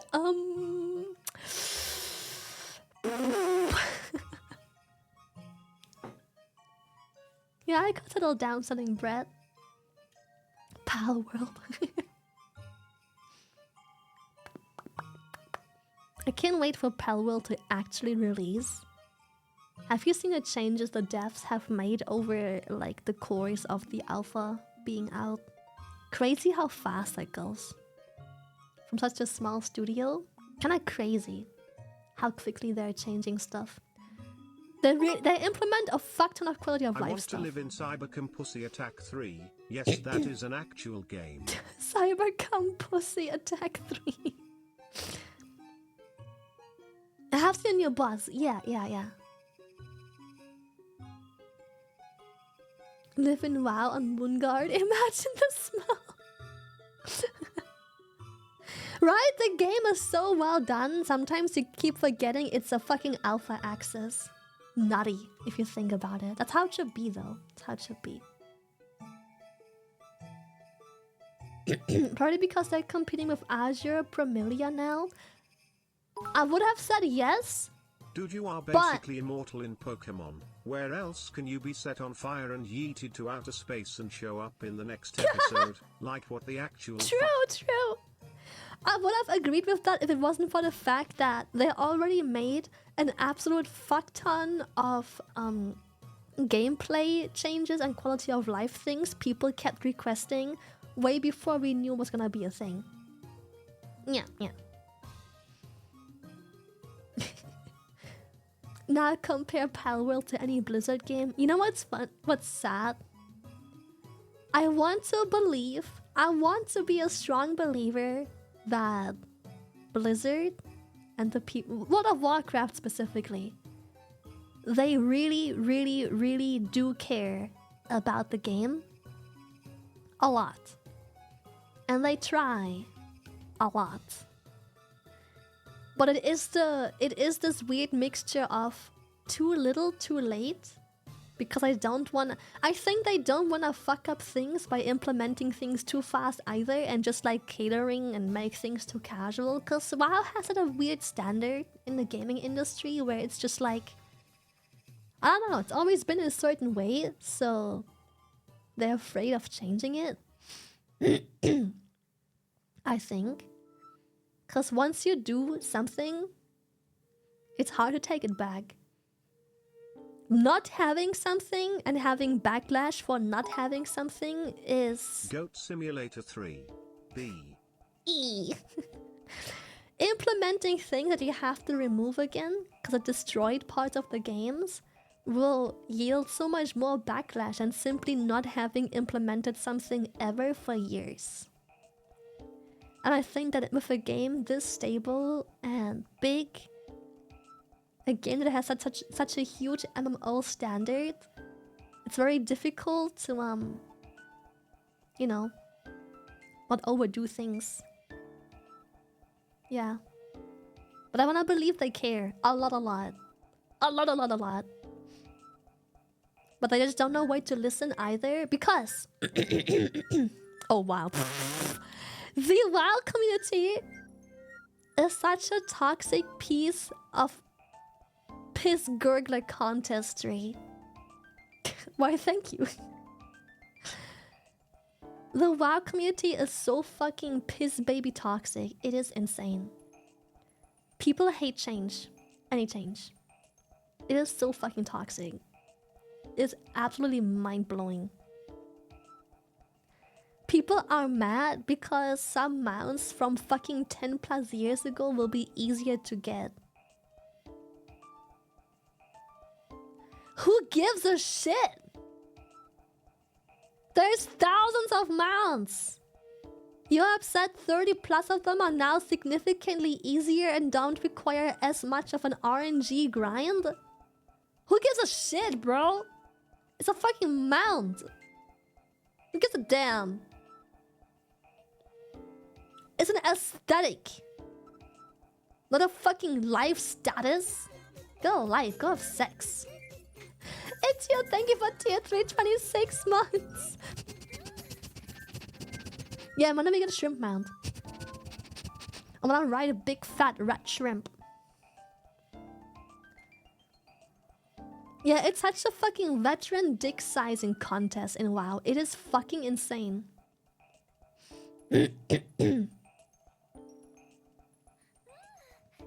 It is so insane. Like, the people get angry at the weirdest fucking shit.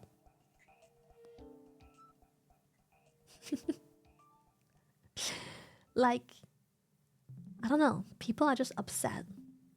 It's nutty. Like, those veterans really just want to be there. No, I think you should solo this content from 10 years ago and suffer from poor RNG to get this 1% drop chance mount. I don't care that you have to maybe farm a year and a half for it. I don't give a shit. It's an aesthetic you should work for. Yeah, I got it 3 tries in. Not everyone can be as lucky. Yeah, I think you should farm that mount from 10 fucking years ago with a 0.1% drop chance. Fuck you. Just make more ults. Then you have more tries every week. No, I would really like to normalize the fact that you have to basically play this game as a full-time job for fucking aesthetics. Yeah. Like, what the fuck, man? Grow up. It's a fucking game. It's supposed to be fun. People are supposed to be logging in, sink a couple hours into this game, and feel like they made progress towards something.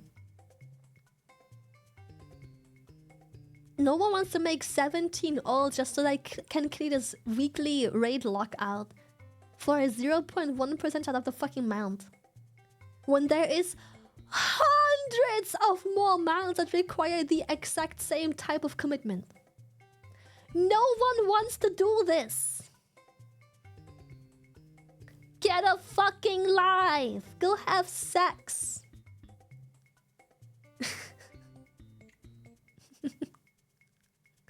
It is fucking insane how absolutely, like, entitled these elitist gamers are.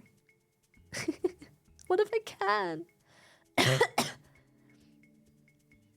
Any sort of completion in WoW is at the very least a part-time job. And as much as I'm a sweaty gamer that has way too much time for games, I still think, despite having the time to do so, it shouldn't be the case. I don't want to have to sink in the hours and commitment of a part-time job into a fucking mount aesthetic from 12 years ago. What the fuck? But the elitists want it that way, and they're very vocal and loud about it. Same with Augmentation Evoker. Blizzard said that there will not be any plans to make more classes similar to Augmentation because they listen to the player feedback. And I said that's bullshit because in my humble opinion that I refuse to have ruined by anyone, I don't think Augmentation Evoker has been a problem. I think the problem was, / still is, Augmentation Evoker released as its own unique, never to be done thing that was way too strong and became mandatory as soon as it released, being locked to a singular class and spec and race that made it very undesirable and had a big outroar. But I believe if players had more choice and we had more support classes, take fucking Arcane Mage, make it a support. Take Sub-Rogue, make it a fucking support. Take Affliction Warlock, make it a support class. I believe if we had more to choose from and more freedom and more designs to pick from as support class, make a Bard class. Take fucking Survival, make it a Bard class instead. Support classes are very normalized in many games, and I think the reason the WoW player base was so upset with Augmentation is 1, those fucking elitist scumbag assholes that can't have sex just don't like change. One of those people. And 2, it was just not nice to have a class release and have it basically be mandatory. Having your spot be booted because someone has to play that class because it's so crazy but good, it's mandatory, it felt not nice. It felt replaced. It felt like it was a weird competition.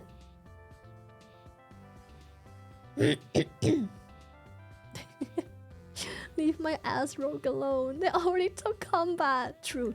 I want combat back.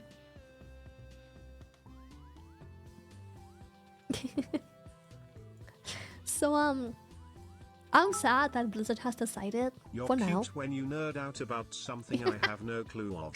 Thank you, Yamas. But yeah, I'm sad that Blizzard is taking this feedback too literal because it's just a bunch of very Veteran loud. are mad about change because that mean for them that new player can have the same level of them without suffering like them. Yeah, exactly. Which I hate. Like, just be happy. It's easier now. What the fuck? So what?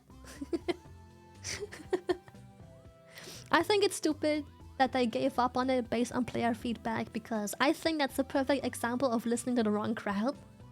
I don't think Augmentation Evoker was a mistake. It was a mistake to release it and then call it there. I agree with Yamas for once. You're adorable. Thank you. So yeah, make a bard. Make Affliction Warlock a support of sorts. Canes, thank you for the raid. So yeah, I just wish they would simply expand on an idea so it doesn't feel so limiting and like shitty, because you know, just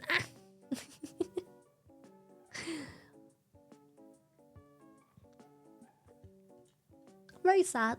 Very sad. I hope they come around and change. I think I could really look into Arc Evoker and learn new ways of gameplay for other classes. I see especially some gameplay stuff applied to other classes. I think so too. I think so too. I think so too. Stop race locking classes. You know what? I'm in the same boat. Again, the WoW elitists don't want to hear this, but locking specific classes behind certain races is so 2009. It's time to move on.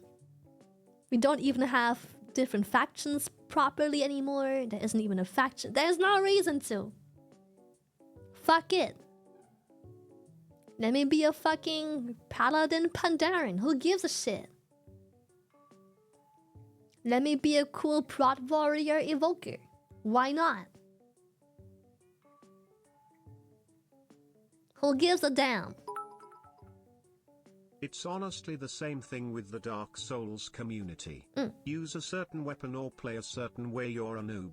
Play however the F you want. Yeah, play whatever the fuck you want. Well, I did too.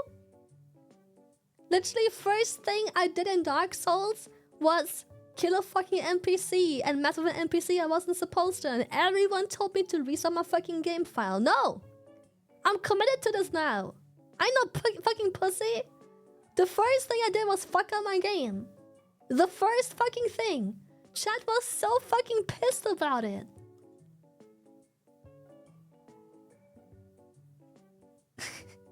Chat was so fucking pissy. On purpose? No, I never... That was the first time I touched a Dark Souls game ever. I just went into the game and that was an NPC. Up until that point, every NPC I've met was evil and attacked me. So when I turned the corner and it was an NPC, I attacked him.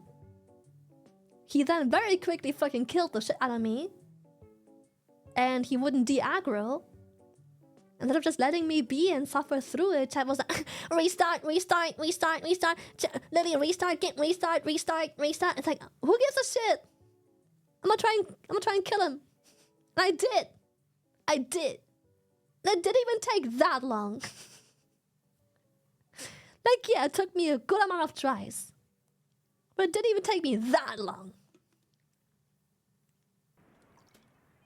People were so seriously depressed. They're like, you're ruining the game, yada yada. I'm like, bros, who gives a shit? Let me play. Finish the game. Also killed that other weird optional boss that was really hard. And people were like, Lenny, you don't have to kill him. Lenny, it's optional. You don't have to kill him. Lenny, it's okay. You don't have to. He's too hard. Lenny, you don't have to. It's optional. He's not part of the story. Lenny, please. Shut the fuck up. Let me fucking play.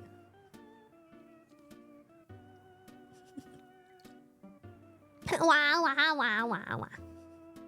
It was so annoying.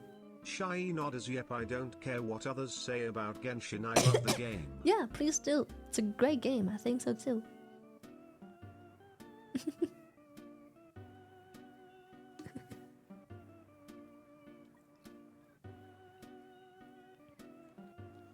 Bro, optional not. To chat apparently it's mandatory. Yeah, it's so weird, bro. Static, thank you!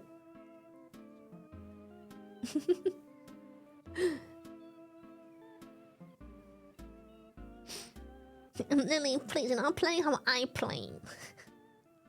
Or like when There was this one boss, and I struggled with this boss quite a bit. I didn't like... Most bosses up until this point, I killed in like 2-3 tries. That boss I didn't. And Jack got so fucking pressed about it that I... Come back later. You should level more. Come back later. You're not ready for it yet. It's like, oh my god, shut the fuck up! It's been like 6 tries, chill! Like, yeah, I died pretty fast, but who the fuck gives a shit? Just let me fucking play!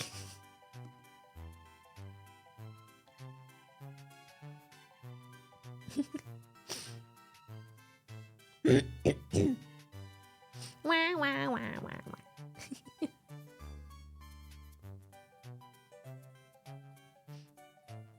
Telling us to change weapons and all.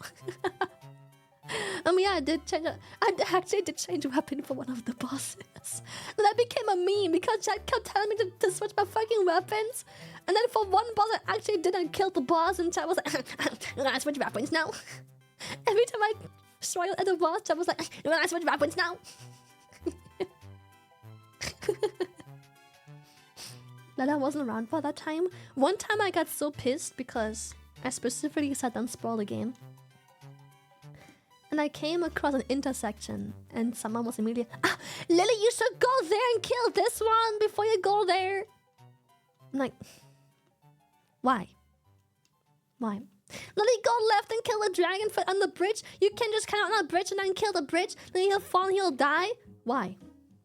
Shut the fuck up. Why? Why? Unnecessary. So unnecessary. Why did you do that? So unnecessary.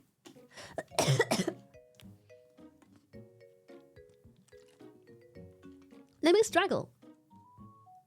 That's literally the whole part of the fun that there is. Let me struggle. Like, when I watch someone play Sekiro and I see them about to kill the boss that they struggled on, and I know the boss has a phase 2, I am just sitting there in fucking silence, waiting for that person that's been struggling for like 40 minutes to even get past phase 1 to now go phase 2. But all I fucking tell is just like, get ready for phase 2. If you can't do it, get ready for phase... I'm like, why are people like this? Just sit there and enjoy the fact that they don't know.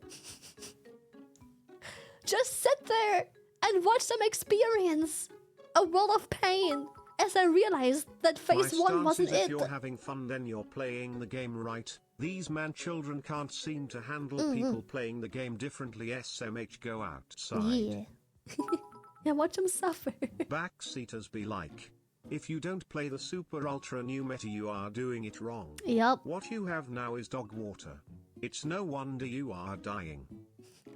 Exactly, I prefer the oh shit reaction over the oh okay, phase 2, just like chat said. Thank you. Yeah, here's phase 2, just like chat said. Unsurprising, because chat said it.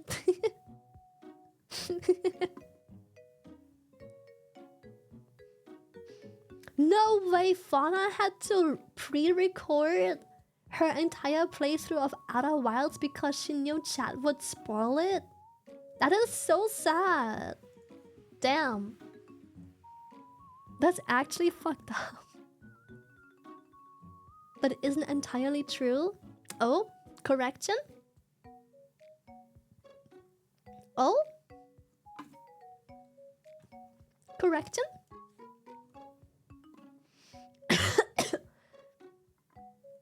She prepared it as a vacation? Ah, okay, okay. Okay. That's fair, that's fair. Chat spoiled Undertale to someone so badly she stopped playing? Yeah, I wouldn't be surprised. It's a game that's zero fun if it's spoiled. If you know what's happening, it's zero fun. It's like games are made to be played differently than others. It's almost like watching someone's reaction to something is very enjoyable. but then people have this weird primal urge to spoil it. For what? I don't understand. Why watch gameplay of someone who hasn't played a blind playthrough if you can't stand the fact that they don't know?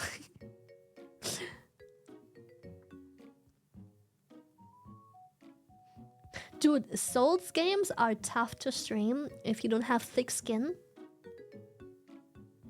Because so much stuff is easily spoiled. A boss having multiple phases, a certain NPC you should or shouldn't have killed. All of those things are very easily spoiled and then it fucking sucks.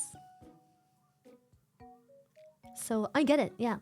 Dark Souls games, Undertale, very easily quittable by streamers.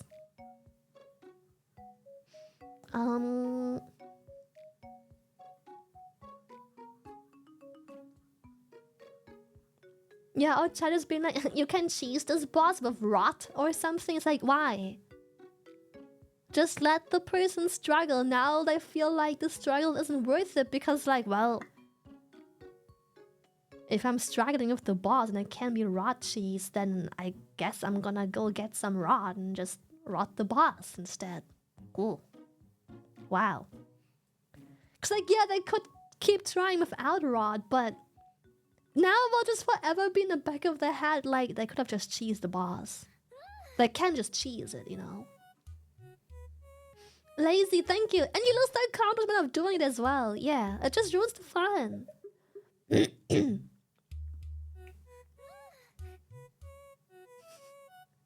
As a guy who's playing Souls games but listening to Lily, I'm struggling. I want to play the Elden Ring DLC, yeah. I want to play it. Yeah, it's like stealing a victory from them. It's just like, I don't know.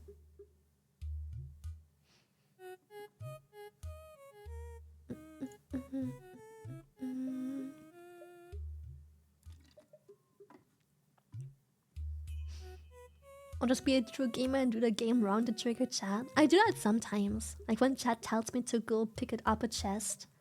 If I know it's optional, I will just walk back to the chest, stare at it, and then walk off.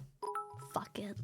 Fuck chat. Outer Wilds is probably the best experience I've ever had in a game in decades. One of my favorite things is watching someone experiencing it for the first time.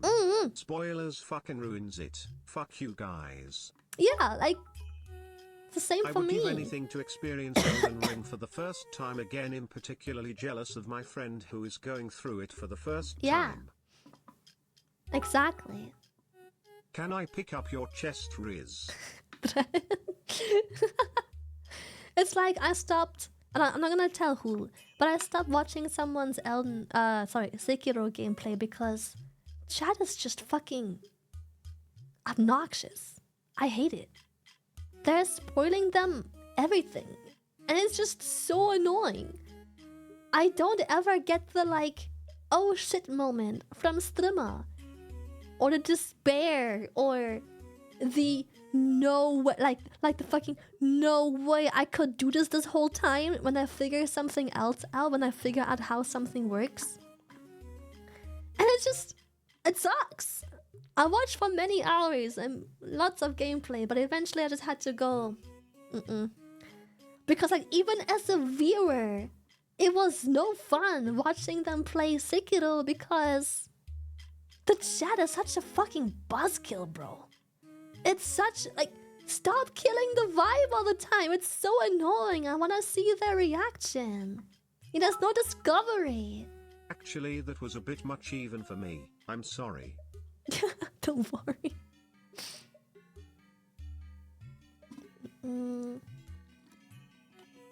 Yeah, chat, do better.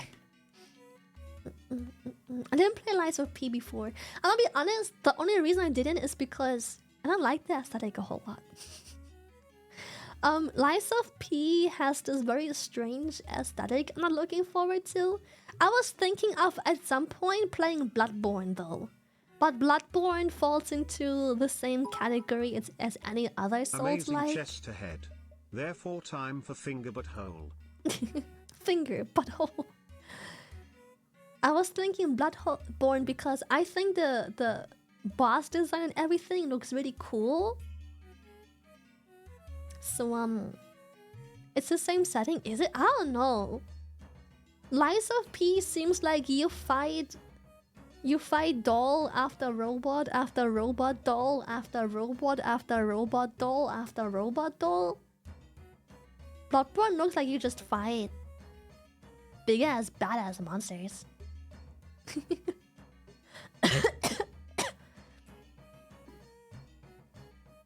Yeah, I think the main reason I haven't played Bloodborne yet is because I feel like Bloodborne people, they are this meme. They are like the... Hold up.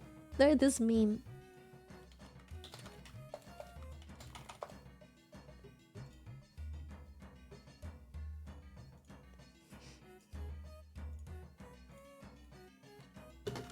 Ah. Sorry.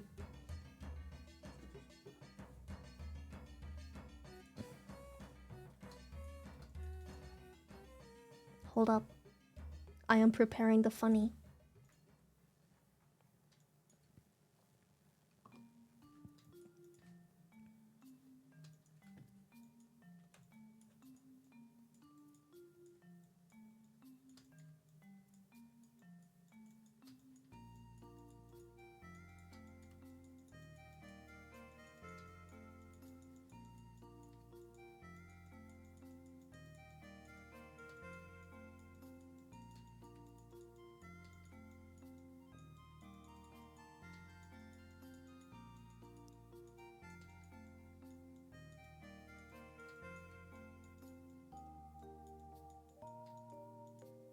Shit.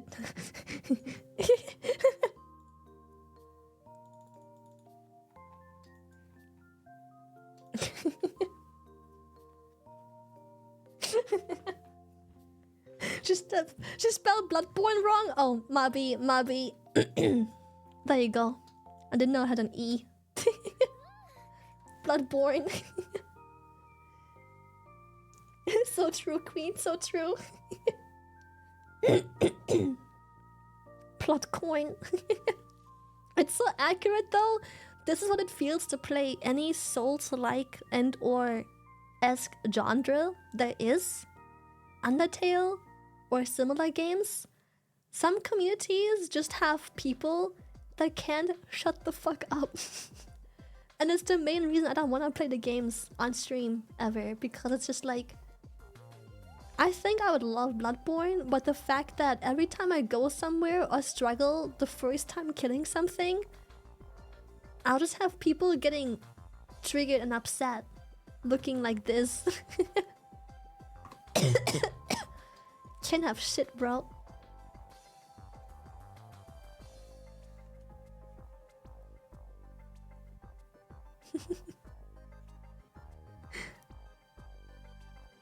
Can you avoid being in the game category? Maybe that could keep the cringes away? Doesn't work. We had even regulars in the past spoiled stuff. They know very well we don't like spoilers, but then we play a game they're passionate about and everything goes out their brain. I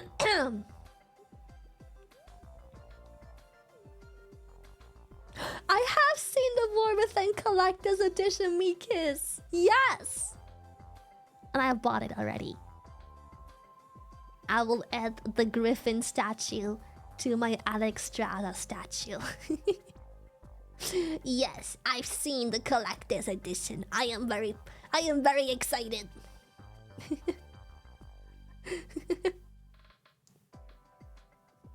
We have it in the fucking rules and we still get them.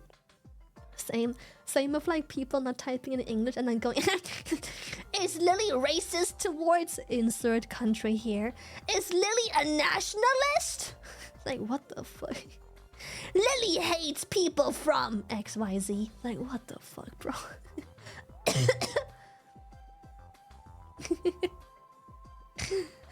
It's so cringe. Yeah, I hate everyone equally. I just want you to know, I hate everyone equally. Yeah, and then I speak English like, bro.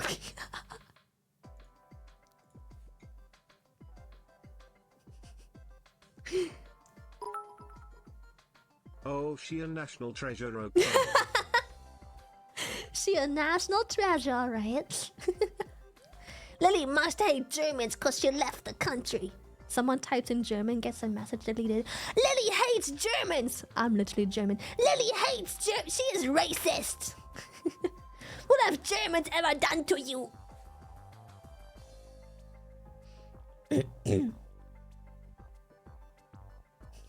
And she hates Nomi most of all. Yes. Hate her so much. If German, why not German? And Fillion, yeah, you hate Fillion too. And Bao, oh my god, hate that bitch. Oh, she's so bad. Hate them, yeah, terrible people. Oh my god, remember, oh no. Oh no. Oh, suppressed memory came back while I was sick. Oh. I didn't watch Mousy at the time. While I was sick, I don't know how it happened, but Mousy womped. And it was really funny and cute. And then someone in chat had us goals. Oh, Hello, no. Lily. Good evening. It's been a little while. How's it been? I hear your I've voice been doing is still good. not all there yet. But How we it's doing, close, Orca right? It's lady? close. Shy heart, shy not It's us. close, it's close. That person in chat literally goes, don't steal Lily's womp.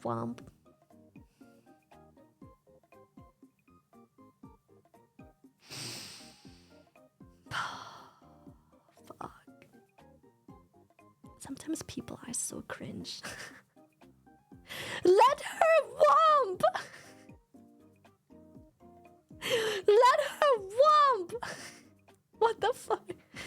I completely suppressed his memory immediately after seeing it. I was more like, whatever, random cringer. It's just a fucking me. What the fuck? Yeah, she is spreading the womp. What do you mean? Let her womp.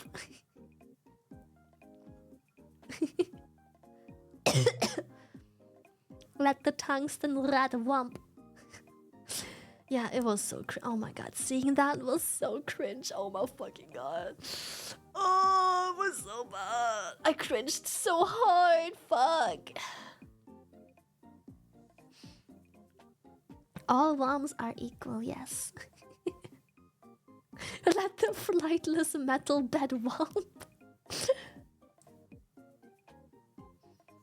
Yeah, wombs are shared, not hoarded. The womps are to be shared. Do not hoard the womps. Share the womp. Share the womp wealth. Let them womp. People are always so protective of everything. In the wrong way. In the wrong way. Having a protective community can be very good. Putting the right people in place can be good. But sometimes... ugh, it's that stuff.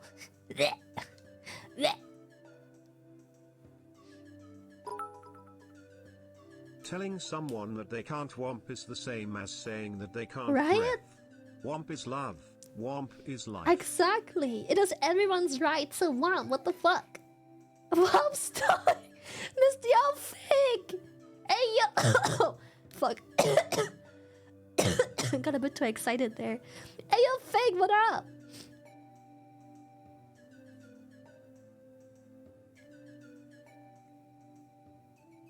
Don't die. I got a bit too excited. Holy shit. I'm way too 6. Yeah, hydration check. Thank you. You have to keep moist. Some honey tea. Nothing's helping. I tried everything for like the past 2 weeks. It's not helping. I just have to write it out, man. Just have to write it out. That's it. All for womp, and womp for all. Chalets go, chalets go, chalets go, chalets go, chalets go. Shadows go, shadows go, shadows go. You sure it isn't bronchitis? It probably is. But even if it is, what do I do about it? Bronchitis is a virus. If it is bronchitis, what do I do? Nothing. Just have to sit here and write it out. Can't do anything about it. Fuka, thank you for tier 2! Thank you, thank you, thank you, thank you, thank you, thank you, thank you. It could be bacterial, but I doubt. And even if it is, it's gotten better, so... Whatever it is, my body is fighting it off pretty well at the moment. Antibiotics? It's a virus, chat. If I have a bronchitis, it's a virus. And I'm not sure what antibiotics you got, but they tend to be rather ineffective against viruses. Sadly. I think so too. I think I sound better than yesterday. We're getting there.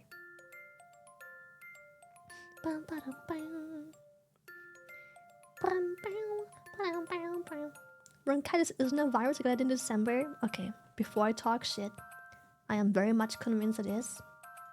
But I will gladly be proven wrong. What is bronchitis? I'm convinced it is.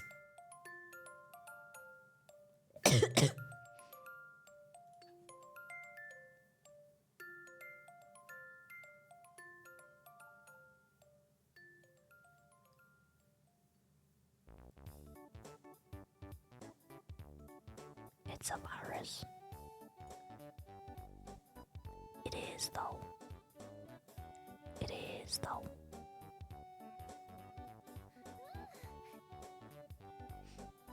It is though. You can Google.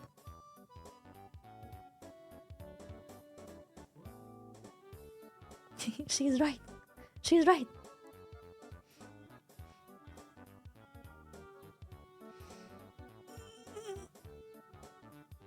Yes, maybe it can be... Okay. Correction. A bronchitis can be caused by other things that aren't caused by a virus. However, that doesn't mean you can treat the bronchitis. You can treat whatever the fuck is causing you to have bronchitis, but not the bronchitis. You can try and lower the symptoms, help out and everything. You can cure and help with whatever it is that is causing it, but not the actual bronchitis itself. But obviously, if it's caused by something else and you take care of that, that will take care of the bronchitis. Have you tried not being sick? You're so smart. Oh, vitamin C is a good one. I do take it every day. 1,000 milligrams of it. But a gram, I guess. I forgot today, so that's a good reminder. Yeah, I am taking vitamin C. That's good. 1,000. Is it no, not milligrams. It's like a gram. 1,000 micrograms. The small one. 1,000 something. Micro, micro.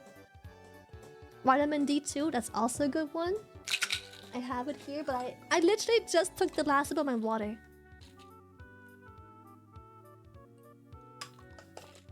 It is milligrams, no? So, am I stupid? Oh, I'm cooked.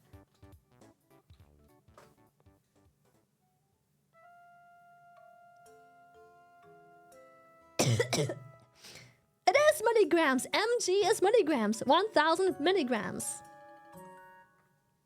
That's a lot. You're not supposed to. It's fine. When you're sick, it's good. You just cook your brain, bro? Am I stupid? Milligrams. Not a gram. A milligram. It's 1 gram. Yes. 1,000 milligrams is 1 gram. It's tiny. It's like a...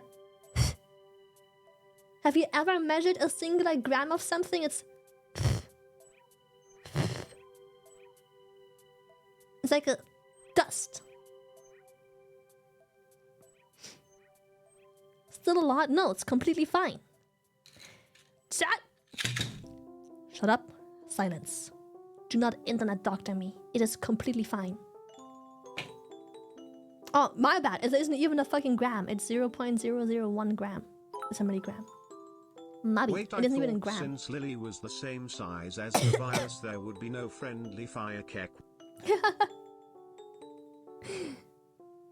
A lillygram, 1,000 lilies, 1,000 lillygram. I think you can overdo everything, but vitamin C is probably very difficult to overdo, yes. So let me take a shower real quick. I'm fucking sweating. No, I don't have a fever.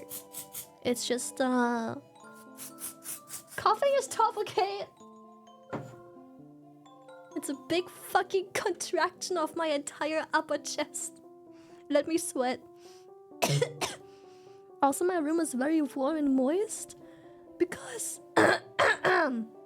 my room is very warm and moist because I heard it's good for your throat when you have a cough.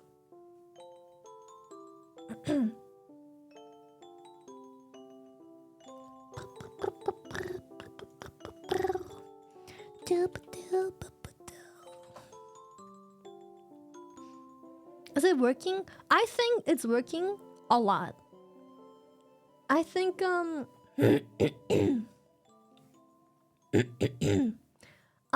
think it's working. I think the cough. Okay, I don't think the cough itself got better with the high humidity. I think that the cough simply is more effective in trying to do what it's trying to do. Dr. Soulsborne Edgelord. You know, your worst nightmare. Nothing you say about your health is correct, it's all wrong. Play all games the way I want, and spoiler alert, there are 5 phases to this. Get Donald. 5 phases to this boss coming up. Yo, also, the Nikkei video is doing so well. Did you guys realize? I'm so happy it did well, because it's a sponsored video, which we haven't done in a while. So, very happy the Nikkei video is doing well. I'm so... For real? Yeah. It's doing pretty well. Also, when we are uploading videos now, they aren't automatically... what's it called? Listen, Lily. I know you're having a hard time with your lungs trying to escape your chest, but your voice cracks give me Michael Jackson in the Freezer vibes. What the fuck? Okay, I'm not doing that. That's pretty really bad for my voice right now. A link to the video? Yes, I was gonna show you. The video. Look, it's 148,000 views in 6 days. I know it isn't a lot when it comes to big YouTubers. I get it. Shut the fuck up. It's a lot for me. It's a lot for me. Okay. Thank you. How dare you turn away? It's a very good video. Yes. It's doing numbers. Brew, I so excited for my Metal Shy Lily Gamersupps bottle. Let's go, me too! I mean, I have mine, but I'm excited for everyone to get there so I can post about it and stuff.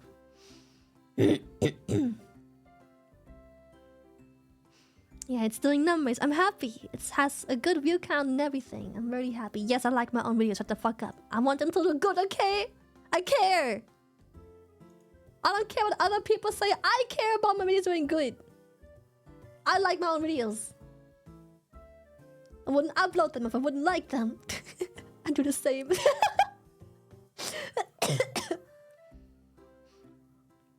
Why you swipe her? I didn't know I could actually do that. I wasn't aware. But yeah, I'm so happy the video is doing well. 1, because my videos haven't been doing well for a while, like I said. 2, it's a sponsored video. It's always good when it's sponsored as well. Makes room for future sponsors. And 3, I'm just happy about the fact that ever since we got this video manually approved, we no longer have our videos auto demonetized before even uploading them. So, ever since we had so many videos we uploaded, or limited monetization before even uploading the videos. So we would just plop it into the upload, and without even uploading it, it would already tell us that the video would only have limited monetization. And we always had to manually request a review to remove that. That kept happening for like the last couple weeks. And now finally, when uploading the latest shorts, YouTube finally stopped doing that. Now they're monetized from the beginning, unless something is being detected. And then we can still manually review, but it seems to work right now, so we good. I'm happy. Very happy. Yeah. Pog. That's nice. Anyways, it's been almost 4 hours. I think I've pushed plenty. Lily, I'm sorry that you've sick for so long. It sucks. But at the same time, your little squeaks that you make are super adorable. Thank Sorry you. for the random tangent, Dono. No, don't be sorry. It's okay. I'm happy. Thank you so much. I'm going back to resting. My voice. I think I've pushed enough. I think I've warmed it up plenty today. But I feel the limitations of my voice. So I'm going back to shutting the fuck up. I don't think I'll Discord stream today. Because I have plans to socialize. So probably not happening. But who knows? Maybe later tonight. Again, no promises. I might just hop on and do some Yo Gucci, thank you for the 10 gifted. Thank you. Be nice to Zen. She is an absolute beautiful, loving little bean person. I love her. Mwah. Give her lots of kisses from me. I'm gonna check out. I'm gonna take my D and my vitamin C and everything. So yeah. I'll see you. Goodbye. No kisses. Fuck you, Yammers. Go take care of Zen. She is so precious. And I'll see you again tomorrow. Tomorrow, very early. We're playing WoW. Very early, like many hours ago. I love you and I see you. Bye bye.